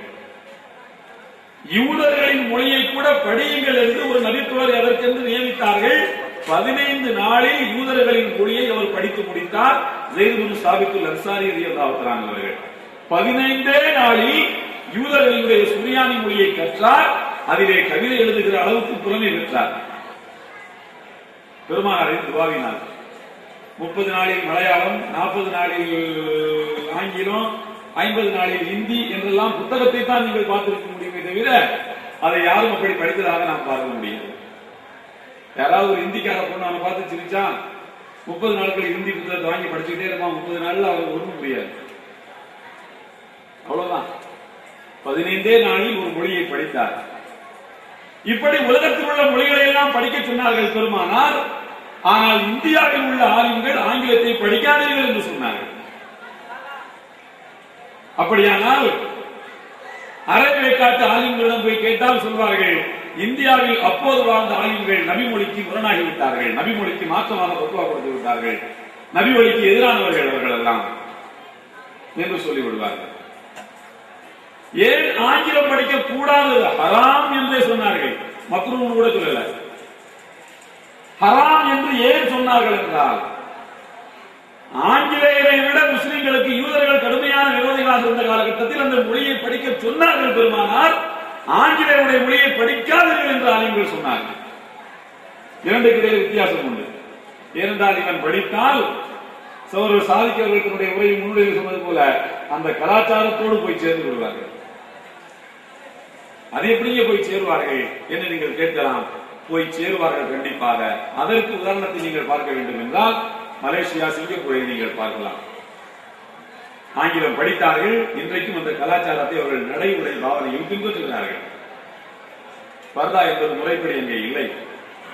பேக்கில் பெண்கள் பேக்கில் பர்தாவை வச்சுக்கிட்டு மடித்து வைத்துக் கொள்வார்கள். தொழுகைக்கு மட்டும் அணிந்து கொண்டு அங்கேயே மடிச்சுக்கிட்டு தான் வெளியில வர்றாங்க. பர்தா என்பது தொழுகைக்கு மட்டும் என்ற எண்ணத்தை ஆங்கிலேயன் அங்கே ஊன்றிவிட்டான். அந்த மொழிகளை அவர்கள் படிப்பதனால் நாமும் படித்ததால் அந்த கலாச்சாரம் நமக்கு பிடித்து போயிருக்கும். இன்றைக்கு நம்மை அதிலிருந்து மீட்டுக் கொள்வதற்கு நாம் பெரும்பாடுபட வேண்டியிருக்கும். அதனால்தான் புத்திசாலித்தனமாக அந்த மொழியே படிக்காதீர்கள் என்றார்கள். சுதந்திரம் வாங்கியதற்கு பிறகு அந்த பத்துவா ஆட்டோமேட்டிக்கா லெப்ட் ஆயிடும், முடிஞ்சு போச்சு, காலம் முடிந்து விட்டது. பத்துவ மசாயில் என்பது என்றைக்கும் ஒரே மாதிரி தான். மசாயில்கள் என்றைக்கும் மாறாது. பத்துவாக்கள் என்பவை காலங்கள் மாற மாற பத்துவாக்கள் மாறிக்கொண்டே இருக்கும். பத்துவாக்கள் என்பவை ஒரு குறிப்பிட்ட காலத்துக்கு சொல்லப்படுபவை. மசாயில் என்பவை என்றென்றைக்கும் நிரந்தரமானவை. இது இரண்டாவது நான் உங்களுக்கு சொல்ல வருகின்ற விஷயம், அடிப்படையான விஷயம். அடுத்து மூன்றாவது உங்களுக்கு சொல்வது, பத்துவாக்களை கேட்பவர்களும் பத்துவாக்களை சொல்பவர்களும் கவனிக்க வேண்டிய விஷயம். எந்த பத்துவாவாக இருந்தாலும் அது மசாதிர் மகாசிர் இரண்டு விஷயங்களை கவனிக்க வேண்டும். மசாதிர் என்று சொன்னால் இந்த பத்துவா எங்கிருந்து எடுக்கப்பட்டது என்கின்ற மூல விஷயம். மசாதிர் என்று சொன்னால் இந்த பத்துவாக்கள் எங்கிருந்து எடுக்கப்படுகின்றன என்கின்ற மூல அடிப்படையான விஷயம். மஸ்தர் என்றால் வேறு. எந்த பத்துவாவும் குரானில் இருந்தும் ஹதீஸில் இருந்தும் மட்டும்தான் எடுக்கப்பட வேண்டும். இதுக்கு அப்பால ஒன்ன தேடி போகவே முடியாது. இஜ்மா கியாஸ் என்பது குரான் ஹதீஸில் இல்லாட்டி போனார். இஜ்மாவிலும் கியாஸிலிருந்தும் எடுக்கலாம் என்பதும் கூட குரான் ஹதீஸ் தான். அப்படி பார்த்தா அதுவும் ரெண்டு மஸ்தர்கள் தான் எடுக்க முடியும். இன்னொன்று, அடுத்து பத்துவா கொடுப்பவர்கள் பத்துவா பெறுபவர்கள் கவனிக்க வேண்டியது மகாசித். மகாசித் என்று சொன்னால் நோக்கங்கள். ஒரு சட்டம் எந்த நோக்கத்துக்காக சொல்லப்பட்டது என்பதை பார்க்க வேண்டும். இந்த மூன்று நான் உங்களுக்கு சொல்லி காட்டிருக்கக்கூடிய இந்த மூன்றும் அடிப்படையான விஷயங்கள். முதலாவது நினைவூட்டுகின்றேன், எல்லாம் திருக்குரானில் சொல்லப்படவில்லை. சில விஷயங்களை விட்டிருக்கின்றான், மறந்து விடவில்லை. இரண்டாவது, மசாயில் என்பது வேறு, பத்வா என்பது வேறு. மூன்றாவது, பத்வா கேட்பவர்களும் கொடுப்பவர்களும் கவனிக்க வேண்டியது மசாதிர் மகாசித். மசாதிர் என்றால் இது எங்கிருந்து எடுக்கப்படுகிறது என்பது, மகாசித் என்றால் எந்த நோக்கத்துக்காக இந்த சட்டம் சொல்லப்பட்டது என்பதை கவனித்து சொல்ல வேண்டியது. இதுதான் அடிப்படையான விஷயம். இதை புரிந்து கொள்வதில் நீங்கள் கோட்டை விட்டால் அடுத்த நான் சொல்ற விஷயம் உங்களுக்கு புரியாது. நிச்சயமா புரிந்தாலும் அரைகுறையாகவே புரிந்து கொள்வீர்கள். ஒண்ணு என்ன பத்தி நீங்க தப்பா சொல்லுவீங்க, அல்லது நீங்க தப்பா புரிஞ்சுக்குவீங்க, அவ்வளவுதான், வேற ஒண்ணு இல்லை. இப்போது நான் உங்களுக்கு விஷயத்துக்குள்ள வருகிறேன். முதலாவது, எல்லாம் வல்ல அல்லாஹ் தஆலா எந்த சட்டங்களை சொன்னாலும், அல்லாஹ் தஆலா எந்த சட்டத்தை சொன்னாலும் அந்த சட்டத்துக்கு ஏன் இப்படி ஒரு நான் சட்டத்தை சொல்கின்றேன் என்பதற்குரிய காரணத்தை நேரடியாகவோ மறைமுகமாகவோ திருக்குரானில் பதிவு செய்கிறார்கள். நேரடியாகவோ மறைமுகமாகவோ திருக்குரானில் பதிவு செய்கிறார்கள். அதை புரிந்து கொள்ளக்கூடியவர்கள் தான் முஃப்திகள். அதை புரிந்து கொள்ளாதவர்கள் பத்வா கொடுக்க கூடாது. நம்ம சமுதாயத்தில் உள்ள பெரிய சிக்கல் என்னவென்றால், திருக்குர்ஆனுக்கு அர்த்தம் தெரிந்து விட்டால் போதும், அல்லது ஒரு 4 புத்தகத்தை நபிமொழிகளை புகாரி, முஸ்லிம், இப்னு மாஜா, திருமிதி ஏதாவது ஒரு 4 சியாசித்தால 4 படிச்சா கூட போதும், அல்லது 3 படிச்சா போதும், அதுல 10-15 ஹதீஸ்களை தெரிஞ்சுக்கிட்டா போதும், ஃபத்வா கொடுத்து விடலாம் என்று நினைத்து விடுகின்றோம். அப்படி சொல்வர்களிடம் போய் நாம் ஃபத்வாவுக்கு கேட்க ஆரம்பித்து விடுகின்றோம். அதான் பெரிய சிக்கல் உங்கள்கிட்ட. சட்டத்தினுடைய நோக்கங்களை நான் உங்களுக்கு சொல்கின்றேன் பாருங்கள். முதலாவது மது விஷயத்தை பார்ப்போம். மது கூடாது, குடிக்க கூடாது என்று அல்லாஹ் சொல்லும் போது அதற்கு ஒரு நிரந்தர தடையை விதிக்கும் போது இறைவன் பயன்படுத்துகிற வார்த்தையை பாருங்கள். நீங்கள் மதுவை விட்டு பூரணமாக விலகிக் கொள்ளுங்கள் என்று சொல்லிவிட்டு சொல்கின்றான். இன்னமா யுரீது ஷைத்தான் அன் யூகியா பைனக்கும் அதாவத வல் பக்தா ஃபில் ஹம்ரி வல் மைசிர் வ யசுத்தக்கும் அன் திக்ரில்லாஹி வ அனிஸ் ஸலாத் வ ஹல் அன்தும் முன்தஹூன். மதுவை குடிக்க வைத்து ஷைத்தான் உங்களை எதிரே தள்ள விரும்புகிறான் தெரியுமா? உங்களுக்கிடையில் பகையையும் பூசலையும் உருவாக்க விரும்புகின்றான். என்னை வணங்க விடாமல் உங்களை தடுக்க விரும்புகின்றான். என்னை நினைக்க விடாமல் உங்களை தடுக்க விரும்புகின்றான். நீங்கள் விழித்துக் கொள்ளக் கூடாதா என்று பகல்லந்து முத்தகும், நீங்கள் விழித்துக் கொள்ளக் கூடாதா என்று இறைவன் கேட்கின்றான். நீங்கள் கவனியுங்கள், இறைவன் எவ்வளவு பெரிய அளவற்ற அருளாளன் பாருங்கள். என்ன சொல்லியிருக்க வேண்டும் என்று எனக்கு தோன்றுகிறது என்றால், இறைவன் இப்படி சொல்லியிருந்தா நல்லா இருக்கும். எப்படின்னா, என்னை வணங்க விடாமல் ஷைத்தான் உங்களை தடுக்கின்றான், மேலும் உங்களுக்கு இடையில் பகையை ஏற்படுத்த விரும்புகின்றான் மதுவினால், ஆகையினால் மதுவை குடிக்காதீர்கள் என்று என்னை வணங்க விடாமல் தடுக்கின்றான் என்பதை இறைவன் முதலில் சொல்லியிருக்க வேண்டும். உங்களுக்கு இடையில் சண்டையை ஏற்படுத்துகிறான், அதனால் குடிக்காதீர்கள் என்று இரண்டாவது சொல்லியிருக்க வேண்டும். ஏனென்றால் இறைவனுக்கும் தான் முதலிலே. ஆனால் இறைவன் என்ன சொல்றான்னா, ஷைத்தான் மதுவை குடிக்க வைத்து உங்களுக்கு இடையே சண்டை ஏற்படுத்துறான், ஆகையினால் மதுவை குடிக்காதீர்கள், என்னையும் வணங்க விடாம பண்ணிடலாம் உங்களுக்கு. இரண்டாவதுதான் இறைவணக்கத்தை சொல்லுகிறார். இந்த வணக்கத்திலே இறைவன் ஒரு பெரிய, இந்த வசனத்திலே ஒரு பெரிய சோசியல் கான்சியஸ் இருக்கு, சமூக அக்கறை இருக்கு. மதுவை குடித்தால் அவன் தொலை வரமாட்டாங்கிறது கூட இரண்டாவது தான். அவன் முதல்ல சண்டை எடுத்துருவான், ஒரு பெரிய சமூக கேட்டுக்கு காரணமாயிடுவான். உங்களுக்கு இடையில் பகையையும் பூசலையும் மதுவின் மூலம் ஷைத்தான் ஏற்படுத்த விரும்புகின்றான், ஆகையினால் நீங்கள் மது குடிக்காதீர்கள் என்று இறைவன் சொல்கிறார். ஒரு மிகப்பெரிய அறிஞர் தன்னுடைய படை பரிவாரத்தினரோடு அவர் வீதி வழியாக போய்க் கொண்டிருக்கின்றார். டமாஸ்கஸ் நகரத்தினுடைய வீதிகளிலே, சிரியா நாட்டினுடைய டமாஸ்கஸ் நகரத்தினுடைய வீதிகளிலே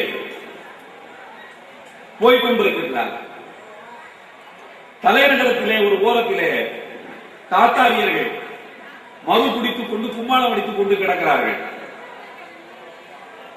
அந்த மார்க்க அறிஞர் பார்க்காமல் போகிறார்.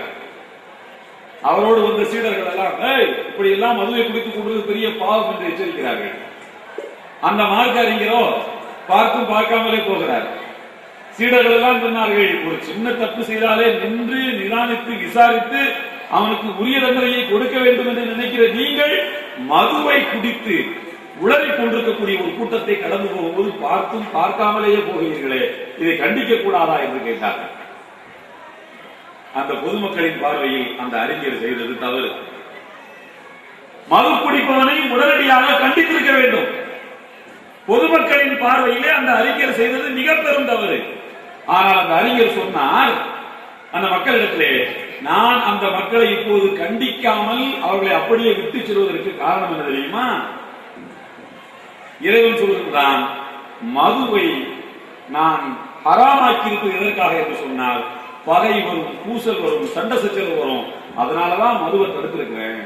மதுவை குடிச்சா சண்டை போடுவான், மதுவை குடிச்சா பிரச்சனை பண்ணுவான், மதுவை குடிச்சா ரோட்ல இருந்து உளருவான், சண்டை போடுவான், இல்லாத பிரச்சனைகள் எல்லாம் பண்ணுவான். அதனால தான் இறைவன் மதுவை தடுத்திருப்பதாக சொல்கின்றான். ஆனால் இந்த மக்களோ தாத்தாரியர்களோ மதுவை குடித்தால் அமைதியாக இருப்பார்கள், போதை தெளிஞ்சு போச்சுன்னா நம்மகிட்ட சண்டைக்கு வருவான். போதை தெளிந்து விட்டால் வாழ்த்துக் கொண்டு சண்டைக்கு வருவார்கள். அவர்கள் போதையிலே இருப்பதுதான் சமுதாயத்துக்கு நல்லது, அதனால அவர்கள் குடிக்கிறது தான் நல்லது. அதனாலதான் நான் தடுக்காம போறேன். இதுதான் ஃபத்வா. இறைவன் மதுவை தடுத்ததற்கு காரணம் என்ன? குடித்தால் சண்டை வரும் என்பதுதான் காரணம். அப்போ சண்டை சச்சரவு இல்லாத ஒரு சாத்வீகமான சமுதாயம் உருவாகுவதற்கு மது குடிக்க கூடாது என்பது. குடித்தால் அமைதி நிலவும் என்றால் அப்ப அவனை குடிக்க விட்டுங்கிறது தான் ஃபத்வா. இதுதான் ஒரு சட்டத்தினுடைய நோக்கத்தை புரிந்து கொள்ள வேண்டும் என்று.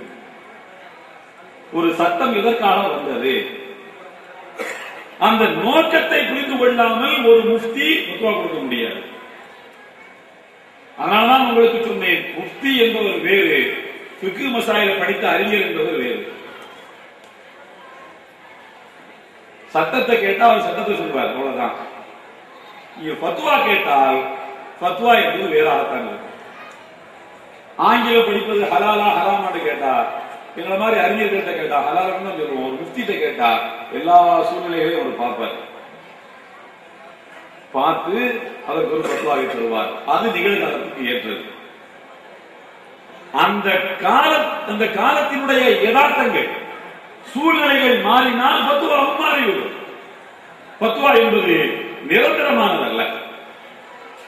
இது போன்ற மகாசித் என்கின்ற திருக்குர்ஆனுடைய சட்டங்கள் இறக்கப்பட்டதற்கான காரணத்தை அறிந்து கொள்பவர்களே முஃப்திகள்.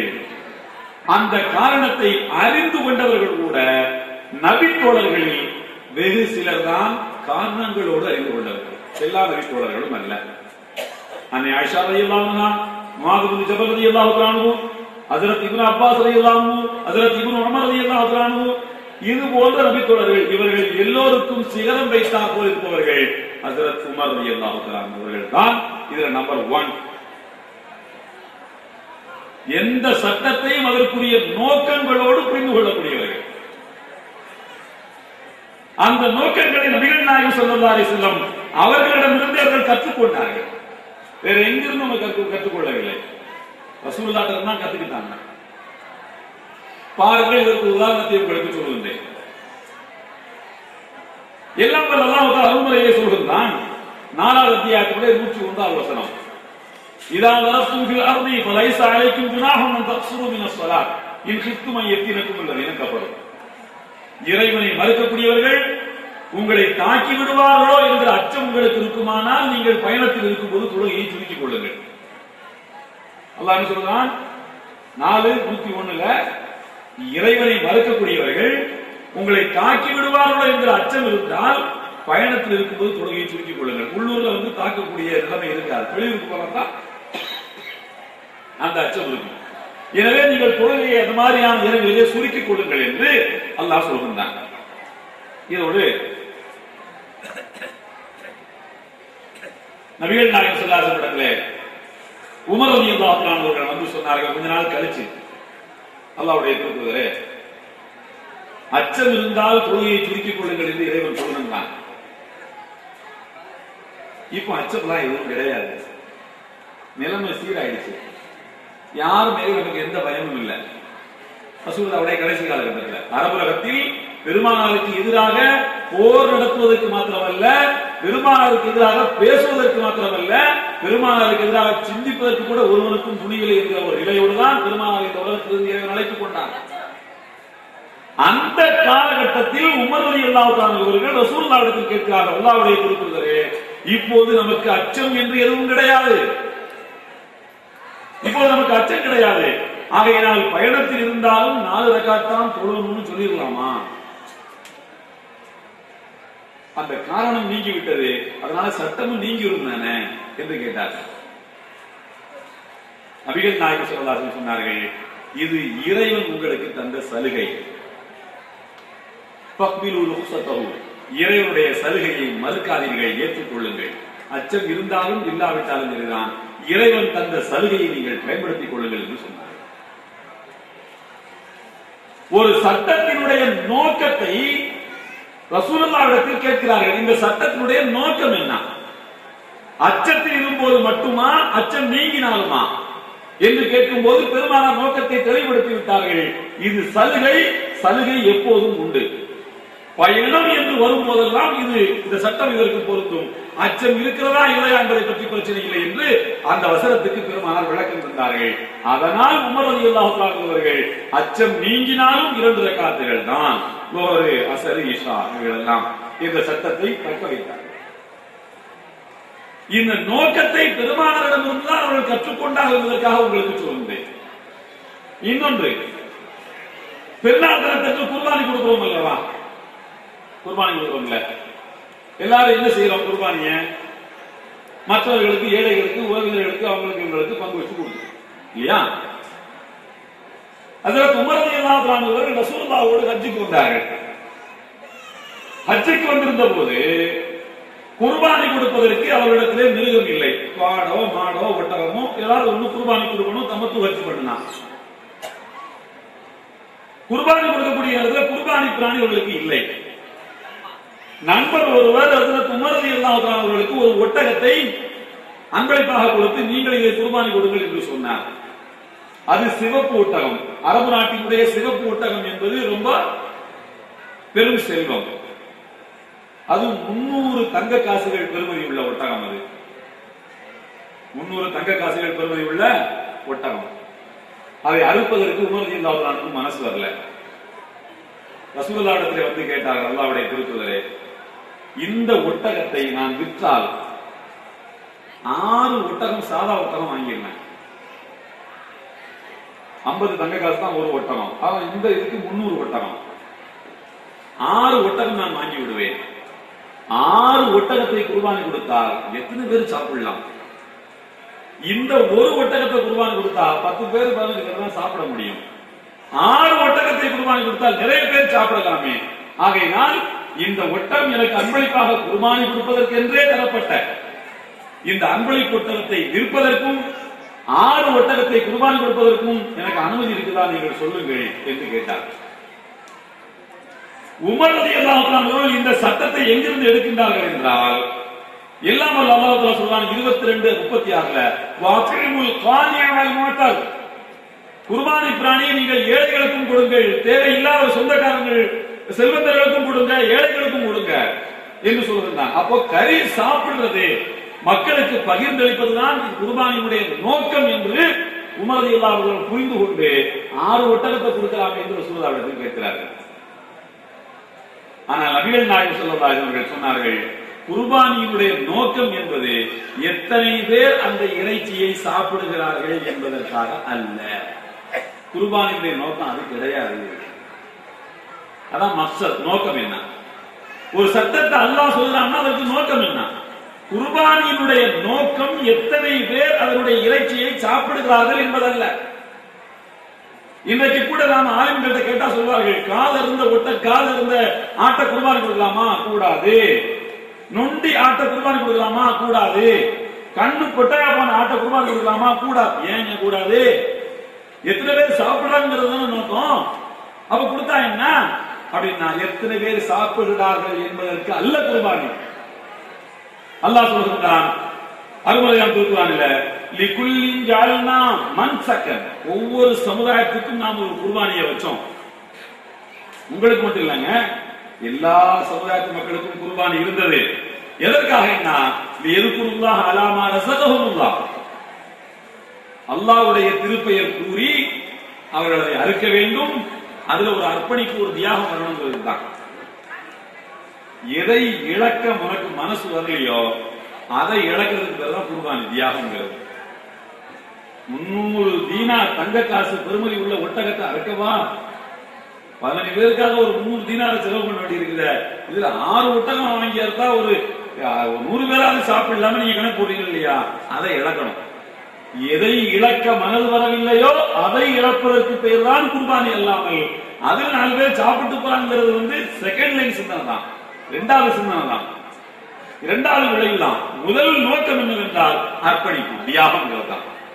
ஆகையினால் இன்ஹர்ஹா இய்யாஹா, அந்த 300 தீனார் பெருமதி உள்ள அந்த ஒட்டகத்தை தான் நீ அறுக்க வேண்டும் என்று நபிகள் நாயகம் ஸல்லல்லாஹு கண்டிப்பாக சொல்லியிருக்கிறார்கள்.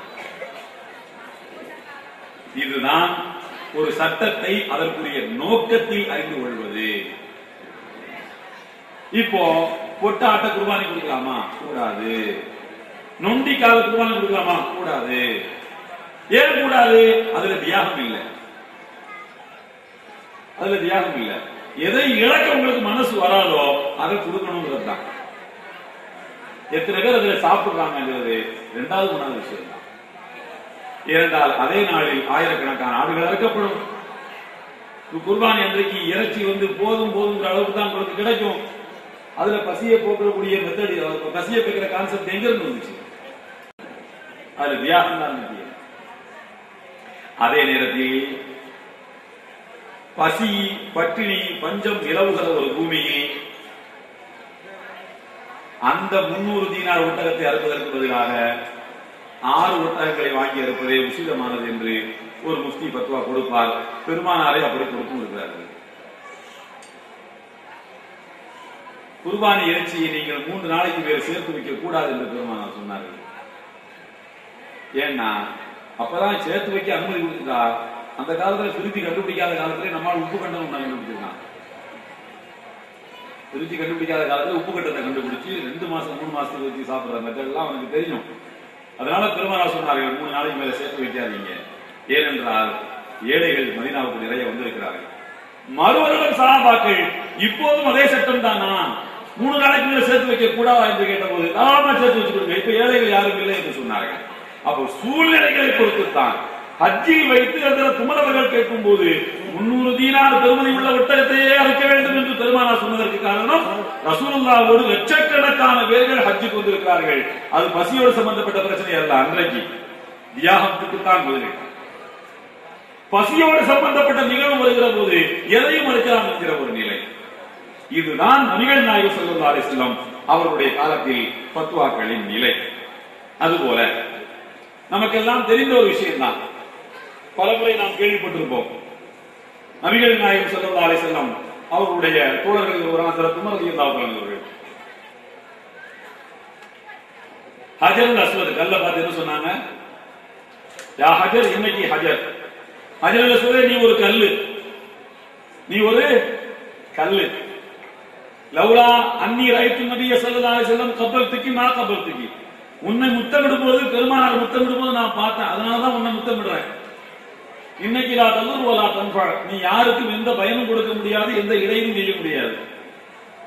நான் உன்னை முத்தமிட போறதில்லை, ரசூலுல்லாஹ் முத்தமிட்டதுனால மட்டும்தான் உன்னை முத்தமிட்டேன் என்று சொன்னார்கள். புகாரிலே இருக்கிறது. பெரும்பாலானவர்கள் இந்த பகுதியை மட்டும் சொல்லிட்டு விட்டுருவாங்க.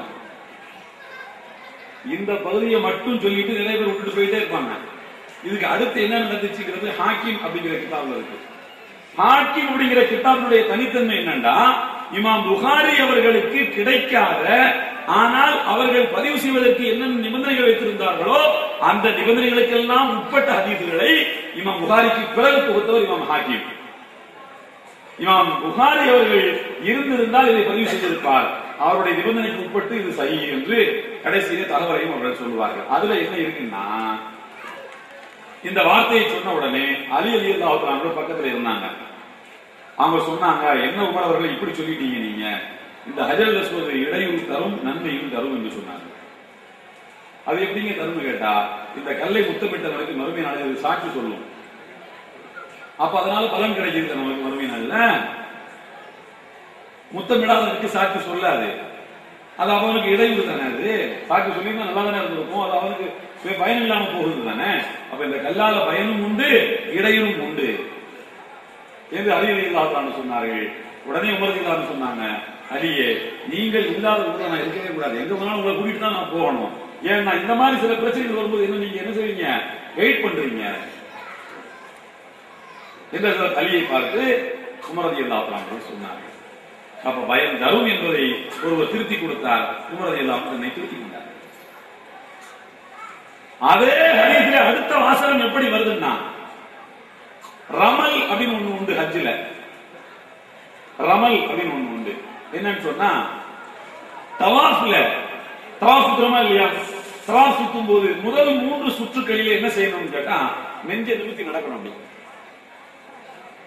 முதல் 3 சுத்துக்களிலே தவாஃப் சுத்தும் போது பணிவை காட்டக்கூடாது, அப்படி நெஞ்சை நிமித்தி நடக்கணும். ஏன், இறை இல்லாம காபத்துல்லாவுக்கு போனா பணியத்தானே செய்யணும். அப்படின்னு கேட்டா ரசூலுல்லாஹி ஸல்லல்லாஹு நெஞ்சை நிமித்தி தான் நீங்க நடக்கணும். அந்த வலது தோளையும் திறந்து காட்டணும். யாராம தோள் திறந்து இருக்கணும். இதுக்கு என்ன காரணம்னா, மக்காவில் இருந்து ஹிஜ்ரத் பண்ணி சஹாபாக்கள் மதீனாவுக்கு போனாங்க. அங்க போயிட்டு உம்ராவுக்கு ஹிஜ்ரி 5வது ஆண்டு அவங்க திரும்பி வரக்கூடிய நேரத்துல மக்காவில் உள்ள குறைஷிகள் எல்லாம் பேசிக்கிட்டாங்கன்னா, நம்ம ஊர் வேண்டாம், முகமதுடைய கொள்கை தான் வேணும், இங்க இருந்து போனான்ல எல்லாம் பசி பட்டினி வறுமை எல்லாம் வாழ்க்கையில போத்து போயிட்டான், எல்லாம் பஞ்சத்தில் அடிபட்ட மாதிரி விழிஞ்சி கருத்து போய் வந்திருப்பான் பாரு, உமரை பாரு, அபூபக்கர் பாரு, எப்படி தேஞ்சு போயிருக்காருன்னு பாரு, எப்படி நோஞ்ச மாதிரி இருக்காருன்னு பாருன்னு பேசிக்கிட்டாங்க. அப்ப நபிகள் நாயகம் ஸல்லல்லாஹு அலைஹி வஸல்லம் சொன்னார்கள், தோழர்களே, நாம் எல்லாம் ஓய்ந்து விடவில்லை, நோஞ்சானாகி விடவில்லை, இன்னும் ஈரமாத்தா இருக்கணும், உங்களுக்கு காட்டணும். அதுக்கு என்ன வழின்னு சொன்னா, வலது தோளை திறந்து காட்டுங்க, தோளை அவன் பார்க்கணும், நெஞ்சை நிமித்தி நடங்க, 3 சுத்துக்கு மட்டும் ஈரமாக நடக்கணும், காப்பத்துங்க என்று சொன்னார். அதற்கு பிறகு இப்ப தோளை திறந்து காட்டுறதுக்கும் நெஞ்சை நிமித்தி நடக்கிறதுக்கும் என்ன காரணம்? நாம பலவீனமாக இல்லை, வலிமையாகத்தான் இருக்கிறோம் என்று எதிரிகளுக்கு காட்டுவதுதான் நோக்கம். இதை உமர் ரலியல்லாஹு அன்ஹு அவர்கள் என்ன சொல்றார்கள் என்றால், இன்னாக்கும் மாலனா வலிர் ரமல், இப்போது நாம் எதற்கு ரமல் செய்ய வேண்டும், இப்போ நாம் எதற்கு தோளை திறக்கணும், இப்ப நாம் எதற்கு நெஞ்சை நிமித்தி நடக்கணும், சுத்திதான் போகணும், வரக்கூடாது. இப்போ நாம் எதுக்கு நெஞ்சை நிமித்தி நடக்கணும், இப்போ நாம் எதுக்கு தோளை விரித்து காட்ட வேண்டும், இப்ப எந்த எதிரிக்கு நாம தோளை காட்ட போறோம்? மக்கள் எந்த முஸ்லிம் இருக்கிறார், இறைவனை மறுக்கிற யார் இருக்கிறா, எல்லாரும் முஸ்லிம் தான். இப்ப யாருக்கு தோளை காட்டணும், இப்ப எதுக்கு நெஞ்சை நிமித்தி நடக்கணும்? மாலனாவலி ரமல், ரமலுக்கு நமக்கு இனிமே எந்த சம்பந்தமும் கிடையாது. இன்னா குன்னா ராயினல் முஷ்ரிக்கி, இணை வைப்பவர்களுக்கு நம்முடைய பலத்தை காட்டவே நாம் நெஞ்சை நிமித்தி நடந்தோம். வகத் அஹ்லகஹும் அல்லாஹ், இப்போது அவர்கள் யாரும் இங்கே இல்லை, அல்லாஹ் அவர்களை ஒண்ணும் இல்லாம ஆக்கி விட்டான் என்று சொன்னார்கள். சொல்லிவிட்டு உமர் ரலியல்லாஹு அன்ஹு உடனே யோசிக்கிறார்கள், ஆனாலும் இது நான் சட்டமாக்க மாட்டேன், நீங்க புரிஞ்சுக்கணும், அவ்வளவுதான். நெஞ்சை நிமித்தி நடக்கணும்னா இப்போ நான் சொல்றேன், இப்பவும் தோளை திறந்து நடக்கணும்னு தான் நான் சொல்லுவேன். பின்னால யாரும் என்ன செய்யக்கூடாது, அந்த காலம் முடிஞ்சு போச்சுன்னு சொல்லிடக்கூடாது. ஏன்னா அவர்கள் சொல்கிறார்கள், செய்யும் சனாஹுன் நபியு ஃபலா நஹிப்பு நதுருகா, ரசூலுல்லாஹ் செய்த ஒரு செயலை விட மனமில்லாமல் அதை செய்ய வேண்டும் என்று நான் சொல்கிறேன். அந்த செயலை செய்யுங்க, ரசூலுல்லாஹ் செஞ்சிட்டாங்க, அதனால செய்யுங்க. காரணம் நீங்கிவிட்டது, ஆனாலும் செய்ய வேண்டும். காரணம் நபிகள் நாயகம் ஸல்லல்லாஹு அலைஹி வஸல்லம் மேல அன்பு, அவர்கள் செய்த செயல். ஆனால் இதே கான்செப்ட் எல்லாத்துக்கும் பொருந்துமா? காரணம் நீங்கிவிட்டால் சட்டம் நீங்கிவிடும் என்பது பொது விதி. ஆனாலும் பெருமானவர் செய்தார் என்பதற்காக நான் செய்கிறேன். இது அமல்கள் சம்பந்தப்பட்ட விஷயத்துல, தவாஃபுடைய விஷயத்துல. ஆனால் பொது விஷயங்களிலே இப்படி நான் செய்ய மாட்டேன் என்று ஹஜ்ரத் உமர் ரலியல்லாஹு அன்ஹு அவர்கள் சொன்னார்கள். ரசூலுல்லாஹி ஸல்லல்லாஹு அலைஹி காலத்துல ஒட்டகத்துக்கு ஜகாத் உண்டு, குதிரைக்கு ஜகாத் கிடையாது. ஒட்டகத்துக்கு உண்டு, ஆட்டுக்கு உண்டு, மாட்டுக்கு உண்டு. உமர் ரலியல்லாஹு அன்ஹுடைய காலத்துல என்ன பண்ணாங்கன்னா, எல்லாரும் ஒட்டகத்தை செல்வமா வச்சுக்கிறது இல்லை, எல்லாரும் குதிரையை வாங்கி என்ன பண்றது, மந்தைகள் அடக்கி வச்சுக்கிறது. ஏன்னா அதுக்கு தான் ஜகாத் கிடையாது. ஒட்டகம்னா என்ன பண்ண வேண்டியிருக்கும், 5 ஒட்டகத்துக்கு ஒரு ஆடு ஜகாத் கொடுக்க வேண்டியிருக்கும். அதனால ஜக்காத்துல இருந்து தப்பிக்கிறதுக்காக எல்லாரும் என்ன பண்ணாங்கண்டா, குதிரையா வாங்க ஆரம்பிச்சாங்க ஒட்டகத்துக்கு பதிலா. உமர் ரலியல்லாஹு அன்ஹு சொன்னார்கள், ரசூலுல்லாஹ் குதிரைக்கு ஜக்காத் வாங்கவில்லை, ஆனா நான் வாங்குவேன். ரசூலுல்லாஹ் குதிரைக்கு ஜக்காத் வாங்கவில்லை, ஆனால் நான் வாங்குவேன். ஏனென்றால் நீங்கள் குதிரையை ஒரு முதலீடாக பார்க்க ஆரம்பித்து விட்டீர்கள். முதலீட்டுக்கு ஜக்காத் உண்டு, குதிரைக்கு ஜக்காத் கொடுத்துட்டாங்க. இது அவர்கள் செய்த சீர்திருத்தம், சமுதாய சீர்திருத்தம். இது இல்லை என்று சொன்னால் செல்வம் குதிரையிலே முடங்கிடும், ஏழைகளுக்கு கிடைக்க வேண்டியது கிடைக்காமலேயே போய்விடும். ஏழைகள் ஏழையா இருப்பான், செல்வந்த செல்வந்தனாவே இருப்பான். எங்க தப்பிச்சு ஓட பாக்குற, குதிரையை வாங்கி வச்சா அவன் விட்டுருவோம் நினைச்சிட்டு இருக்கியா, ஜக்காத்தை கொடுத்து போயாங்க. இதே மாதிரி உஸ்மான் ரலியல்லாஹு காலத்துல ஒரு பிரச்சனை வந்தது. என்ன தெரியுமா, கணவன் மனைவி சந்தோஷமா வாழ்ந்துட்டு இருக்காங்க. கணவன் மனைவினா சண்டை வருவது இயல்பான விஷயம் தான். அது 2 பேருக்கு என்ன காரணத்தினால சண்டை வருதுன்னா, தாட் ப்ராசஸ்ல வரக்கூடிய வித்தியாசம் தான், சிந்தனை ஓட்டத்தில் வரக்கூடிய வித்தியாசம் தான். இன்னைக்கு கூட தமிழ் இந்து பத்திரிகை ஒரு கட்டுரை வந்திருக்கு, எதனால கணவன் மனைவி கிடையில சண்டை வருது. ஏன்னா மனைவி அவங்களுக்கு டீ குடிக்கணும்னு தோணுச்சுன்னா, எங்க டீ குடிக்கீங்களான்னு அவர்கிட்ட கேட்பாங்க, மாப்பிள்ளைங்க எங்க டீ குடிக்கீங்களான்னு. அவர் என்ன சொல்லணும், எனக்கு வேண்டாம் மட்டும் சொல்லக்கூடாது, நீ வேணா குடின்னு சொல்லணுமா. இதை சொல்றதுக்கு தான் அவர் நம்ம மேல பாசமா இருக்காரா செக் பண்றதுக்கா, ஏங்க நீங்க டீ குடிக்கிறீங்களா முதல்ல கேட்பாங்களாம். அப்படியே எழுதிருக்கான். இவர் என்ன சொல்லக்கூடாது, எனக்கு வேண்டாம் அப்படின்னு மட்டும் சொல்லக்கூடாது, நீ வேணா குடிய. அந்த வார்த்தைக்காக வேண்டிய கணவன் வாயிலிருந்து நீ குடி டீ குடின்னு சொல்லணுங்கிறதுக்காண்டி தான் அந்த அம்மா இப்படி சொல்றது. ஆனா அவர் என்ன பண்றாருன்னா அதை புரிஞ்சுக்கிறாம எனக்கு வேண்டாம் மட்டும் சொல்லிடுறாரு. இந்த மனுஷன் அந்த காலத்துல இருந்தே கொடுத்தான், அவனை மட்டும்தான் பாப்பான்னு அம்மா நினைச்சுக்குது. இது ஒரு உதாரணம், அவன் சொல்லியிருக்கிற உதாரணம் தான் நான் அவங்களுக்கு சொல்றேன். இப்போ இந்த சண்டை சச்சரவு முத்தும் போது என்ன ஆகுது அப்படின்னு கேட்டீங்கன்னா, என்ன ஆகுதுன்னா, கணவர் பெரிய செல்வந்தரா இருப்பாரு, கணவர் செல்வந்தரா இருப்பாரு. அவர் என்ன நினைக்கிறாரு, நம்ம கூட காலமெல்லாம் இவன் சண்டை போட்டிருக்கா, நமக்கு ஒழுங்கா கிருமத் பண்ணல, பணிவிட பண்ணல, ஒழுங்கான மனைவியா நமக்கு இல்ல, சமுதாயத்துக்கு பயந்து சொந்தக்காரங்களுக்கு பயந்து ஓட்டுவோம்னு ஓட்டிருக்கோம் அவ்வளவு நாளும். ஆனால் நாம இறந்ததுக்கு அப்புறம் மனைவிக்கு நம்முடைய சொத்துல 8% போகுது. எவ்வளவு போகுது? 8% போகுது, 1/8 போகுது. நமக்கு ஒரு பணிவிடையும் செய்யாம நாம இறந்ததுக்கு அப்புறம் நம்முடைய சொத்துல 8% ஆகிருக்கு. அப்படி இந்த கணவன்மார்கள் தான் என்ன பண்ணிருக்காங்கன்னு சொன்னா, மௌத்தா போறோம் அப்படின்னு தெரியறதுக்கு 2 நாளைக்கு முன்னாடி கொண்டாடி தலாக் கொடுத்துருது, மனைவிய தலாக் கொடுத்துருது. பெரிய புத்திசாலி வருது. தலாக் கூடப்பட்டதுக்கு அப்புறமா இறந்தா இத்தா காலத்துக்கு ஜீவனாம்சம் மட்டும் கொடுத்தா போதும், சொத்துல பங்கு கிடையாது. ஏன்னா உயிர் போகும்போது மனைவி இல்ல, உயிர் போகும்போது மனைவி இல்ல, அதனால என்ன கிடையாது, சொத்துல பங்கு கிடையாது. இது சட்டம். இதை பயன்படுத்தி சட்டத்தினுடைய ஓட்டை கூட பூந்து என்ன பண்றதுன்னா, டாக்டர் கை விட்டோடனே நம்ம தலாக் விட்டேன் அப்படிங்கிறது.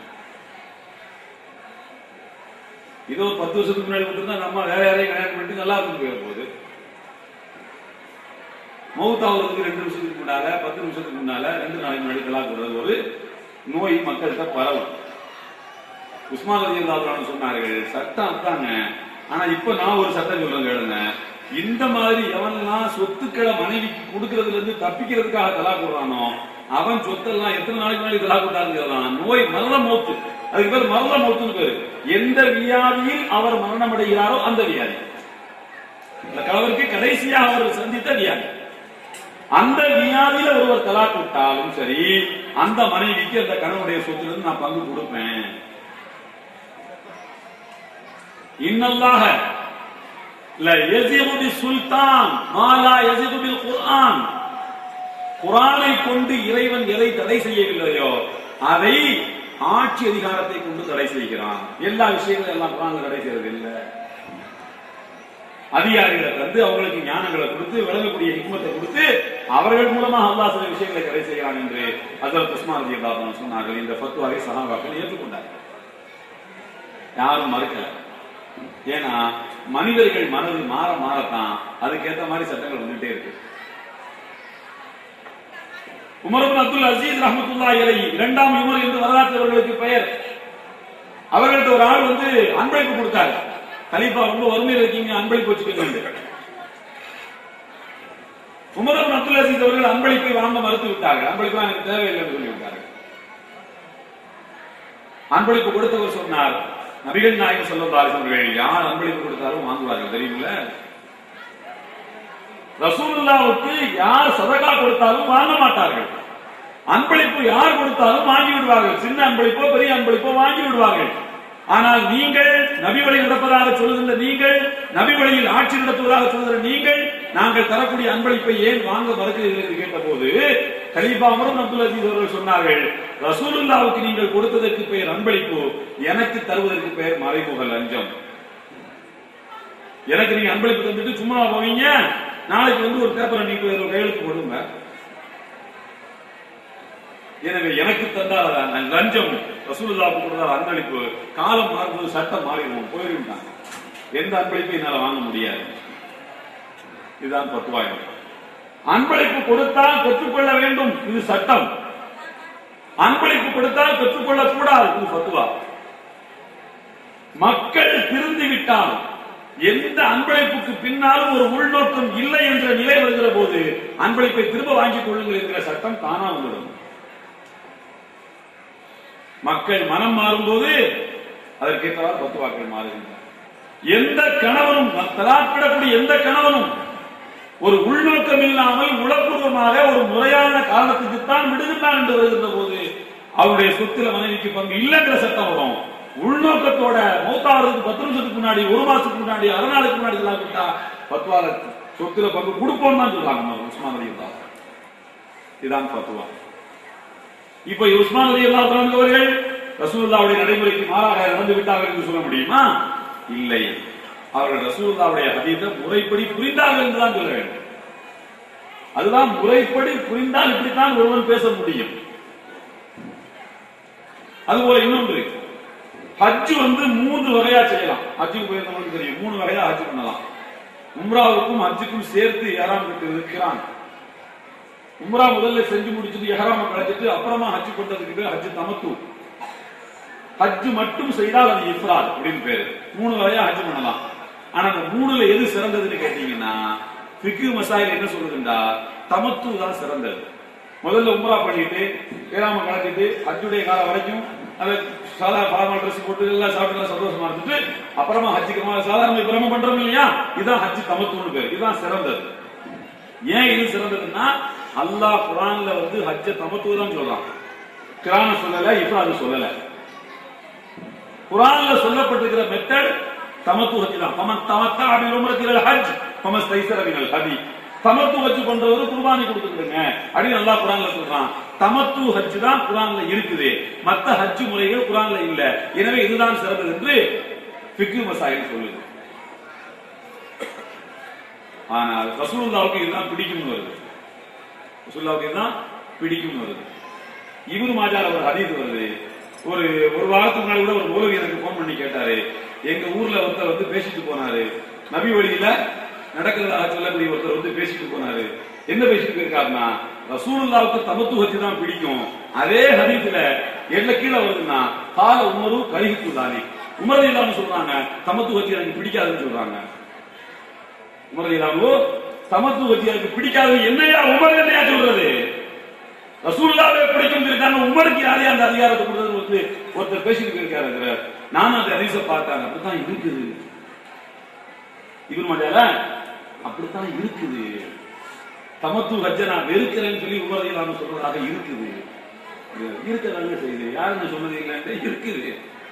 ஏன் உமர் ரலியல்லாஹு அன்ஹு அவர்கள் தமத்து ஹஜ்ஜி எனக்கு தமத்துவை செய்யாதீங்கன்னு ஏன் சொன்னாங்க என்று கேட்டால், இஃப்ராத் பண்ணுங்க அப்படின்னு ஏன் சொன்னாங்கண்டா, காபத்துல்லாஹ்வை பிஸியாவே வச்சிருங்க. காபத்துல்லா எப்போது என்ன செய்யணும்? கூட்டமா இருக்கணும். அதுதான் காபத்துல்லாஹ்வுக்கு பெருமை. முதல்ல ஹஜ் மட்டும் பண்ணி முடிச்சிரு, இஃப்ராத முடிச்சிட்டு திரும்ப அடுத்த மாசம் உம்ரா பண்ணு, திரும்ப அதுக்கடுத்த மாசம் உம்ரா பண்ணு, அதுக்கடுத்து உம்ரா பண்ணு. காபத்துல்லாஹ்வை பிஸியாவே வச்சிருங்கப்பா. கூட்டம் அதிகமா இருந்தா காபத்துல்லாஹ்வுக்கு கண்ணியம். நீ பேசாம உம்ரா பண்ணிட்டு அதோட ஹஜ் பண்ணிட்டு போன மாசம் தான் உம்ரா பண்ணு, 2 மாசத்துக்கு வராம இருப்ப லோக்கல் பீப்புள். இப்படியே 10,000 பேர் 1,00,000 பேர் நினைச்சாங்கன்னா யார் உம்ராவை பண்றது, யார் காபத்துல்லாஹ்வை கண்ணியப்படுத்துறது? ஆகையினால் தமத்து ஹஜ் எனக்கு பிடிக்காது, ஹஜ் இஃப்ராத் தான் எனக்கு பிடிக்கும். ஹஜ் இஃப்ராத் பண்ணிட்டு அடுத்த மாசம் தனியா உம்ராவுக்கு வா, காபத்துல்லாஹ்வை பிஸியா வச்சிரு. ஏன்னா வெளியூர்ல வரக்கூடிய ஹாஜிகள் ஹஜ் மாசமே எல்லாரும் காலி பண்ணிட்டு போயிருவாங்க. முஹர்ரம்ல காபத்துல்லாஹ் என்ன ஆயிடும்? ஃப்ரீயா இருக்காதீங்க, நீங்க காபத்துல்லாஹ்வை பிஸியாவே வச்சிருங்க. அப்போ லோக்கல் மக்கள் இஃப்ராத் பண்ணு, தமத்து பண்ணாத. உமர் ரலியல்லாஹு தஆலா அவர்கள் சொன்னதனுடைய நோக்கம் என்னவென்றால் காபத்துல்லாஹ்வை கண்ணியப்படுத்த வேண்டும் என்பதுதான்.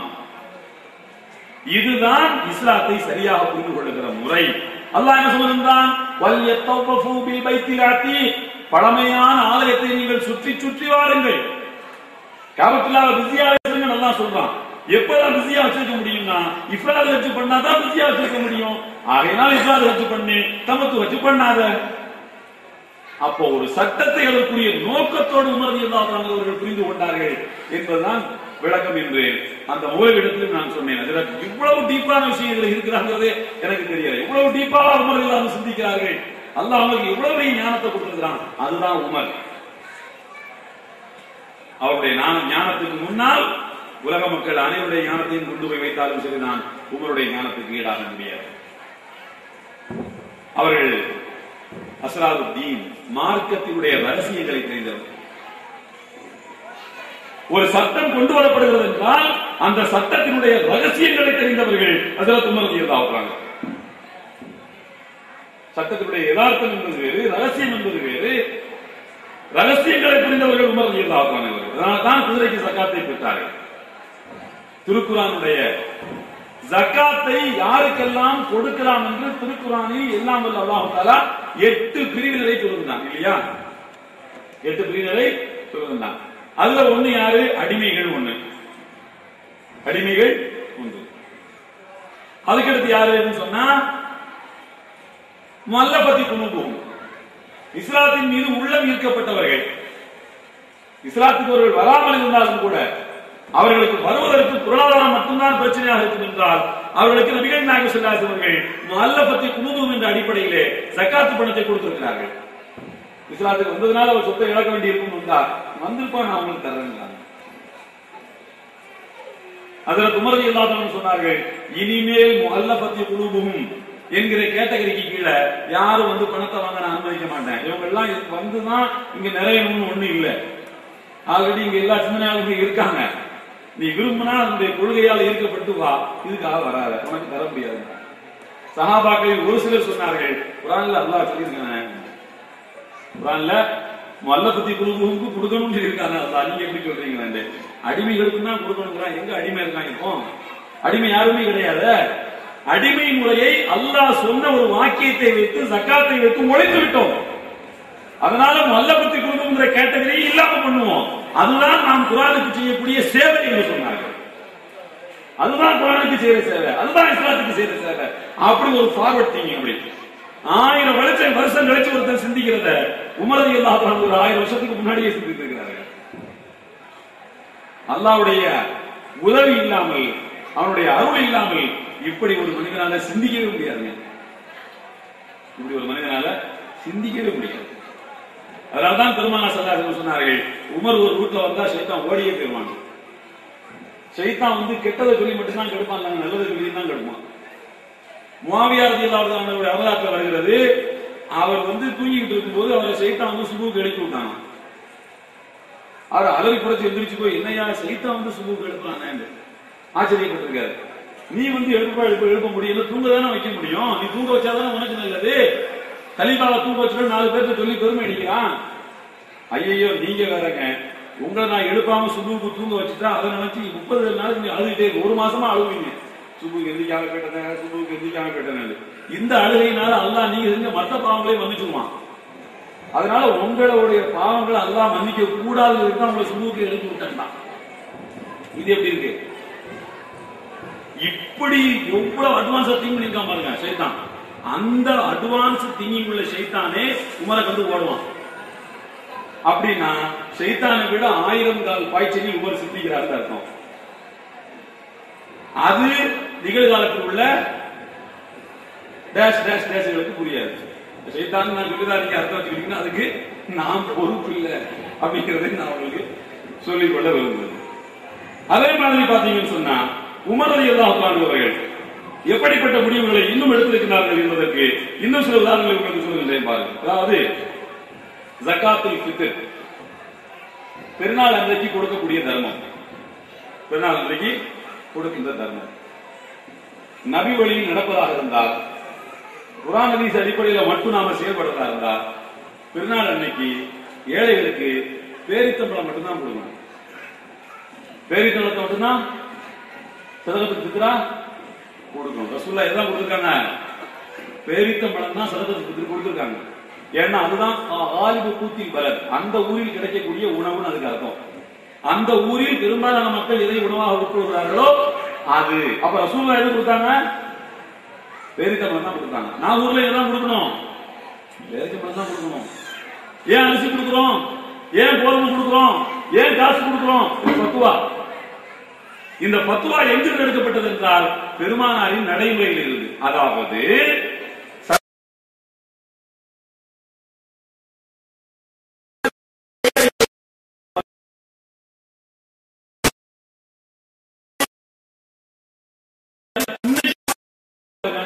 அரபு நாட்டுக்கு போயிட்டு அவங்களுக்கு தெரிஞ்சிருக்கும், சோறு சாப்பிட தெரியாது அவனுக்கு, இப்படித்தான் சாப்பிடுவோம். பாத்துருக்கீங்களா? தோப்பு போட்டுப்பான், தோப்பு பூரா கொட்டிடுவான். நெய்ச்சோறு சாப்பிட்டா சட்டை ஃபுல்லா என்னதான் இருக்கும், புட்டு புட்டா நெய்மையா இருக்கு, அள்ளி தான் சாப்பிடுவோம். அவனுக்கு தெரிஞ்சு ரொட்டி சாப்பிட்டா தெரியும், 3 விரல்ல ரொட்டி சாப்பிடுவோம். அப்பதான் ஜக்காத் கொடுக்குற நோம்பு அப்பதான் வைக்கிறாங்க. அப்ப 55 வயசு வரைக்கும் அப்புறம் தான் நம்ம நோம்பை வைக்கணும். இல்லைன்னா நம்மளா எல்லாம் நபி வழி நடக்கவில்லை என்பதற்காக எல்லாம் விரதத்தை தூக்கி போட்டுருவோம். அப்படியா? ஒரு சட்டத்தை அதனுடைய யதார்த்தத்தில் இன்று புரிந்து கொள்வதற்கு பேர் தான் நபி வழி. நபிகள் நாயகம் ஸல்லல்லாஹு அலைஹி வஸல்லம் அப்படித்தான் நமக்கு சொல்லி காட்டியும் இருக்கின்றார். அதுபோல இன்னும் பாருங்கள், ஹஜ்ரத் உமர் ரலியல்லாஹு ஆட்சி காலத்திலே ஆமுர் ரமாதா என்ற ஒரு ஆண்டு உண்டு. அதாவது பஞ்ச ஆண்டு இதற்கு பேர். 9 மாசம் மக்களுக்கு உடனான சாப்பாடு கிடைக்கல. 9 மாசம் மக்களுக்கு உடனான சாப்பாடு கிடைக்கல. அந்த பஞ்ச ஆண்டு முடிந்ததுக்கு அப்புறமாக உமர் ரலியல்லாஹு அன்ஹு அவர்கள் பள்ளிவாசலில் உட்கார்ந்து அழுதுகிட்டு இருந்தாங்க. அல்லாஹ் எவ்வளவு பண்ணி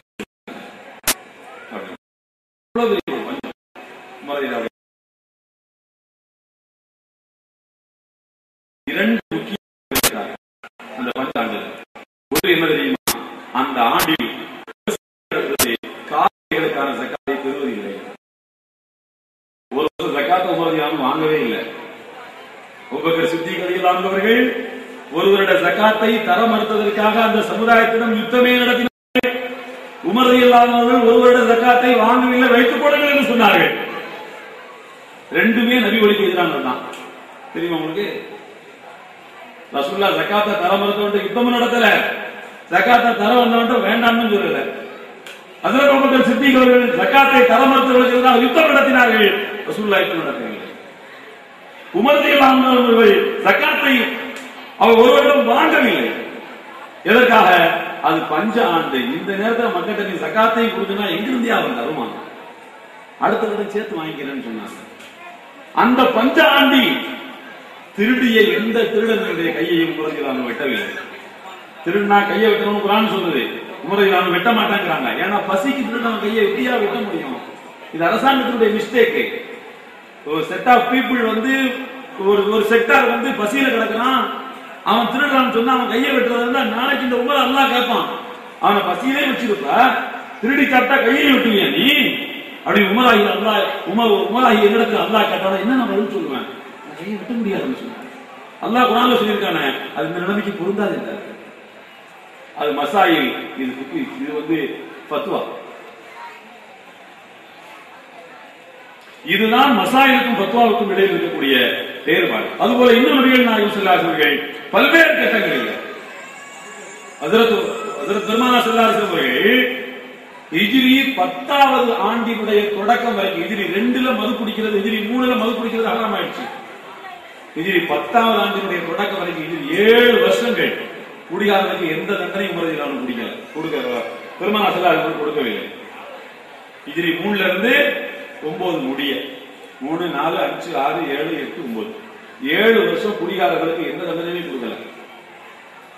பல பேர் நினைக்கலாம் அந்த வருஷமே வாழ்ந்திருந்தா நல்லா இருந்திருக்குமே, அந்த வருஷமே வாழ்ந்திருந்தா நல்லா இருந்திருக்குமே.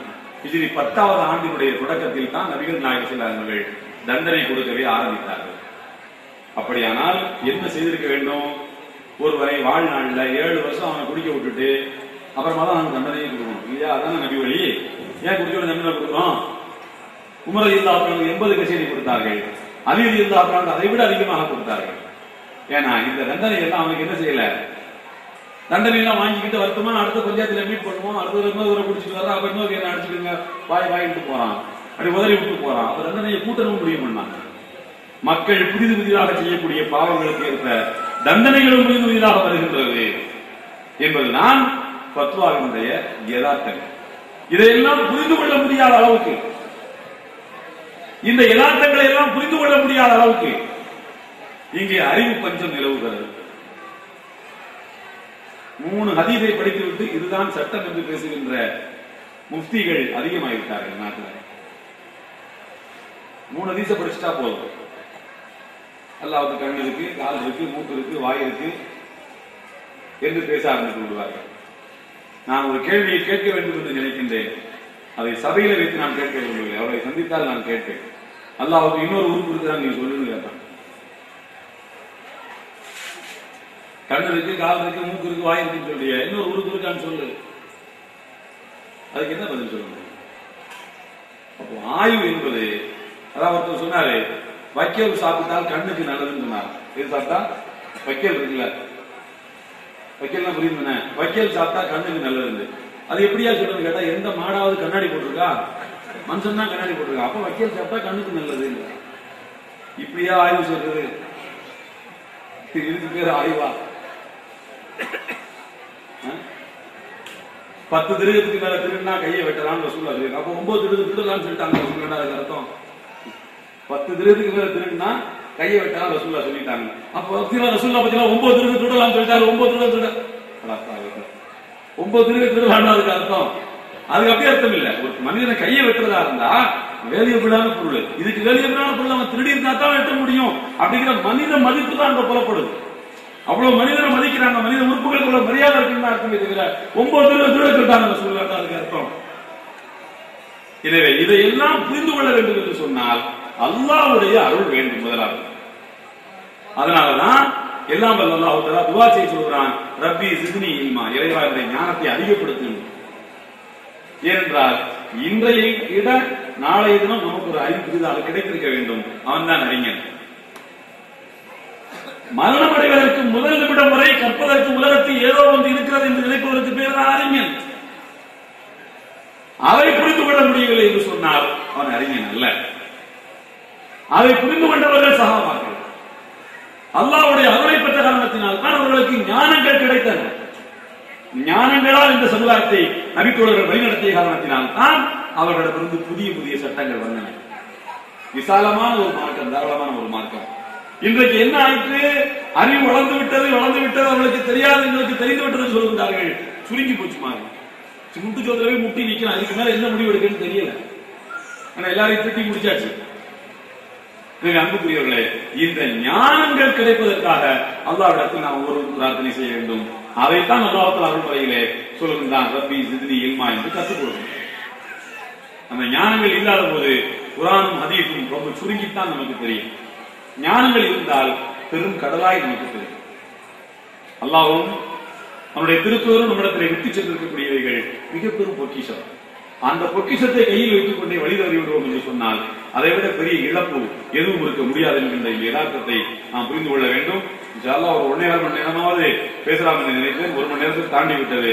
எனக்கும் பேருந்துக்கு நேரமாகிவிட்ட காரணத்தினால் இப்போ என்னுடைய வார்த்தைகளை நிறைவு செய்து கொள்கின்றேன். எல்லாம் வல்ல அல்லாஹ் தஆலா இந்த சிறப்பான நிகழ்ச்சியை ஏற்பாடு செய்த அன்பு சகோதரர்கள் அத்தனை பேருக்கும் இம்மை வாழ்க்கையில் எல்லா விதமான நற்பாட்சியங்களையும் கொடுத்தவர்கள் புரிவானாக. வாக்குறுதி ஆவான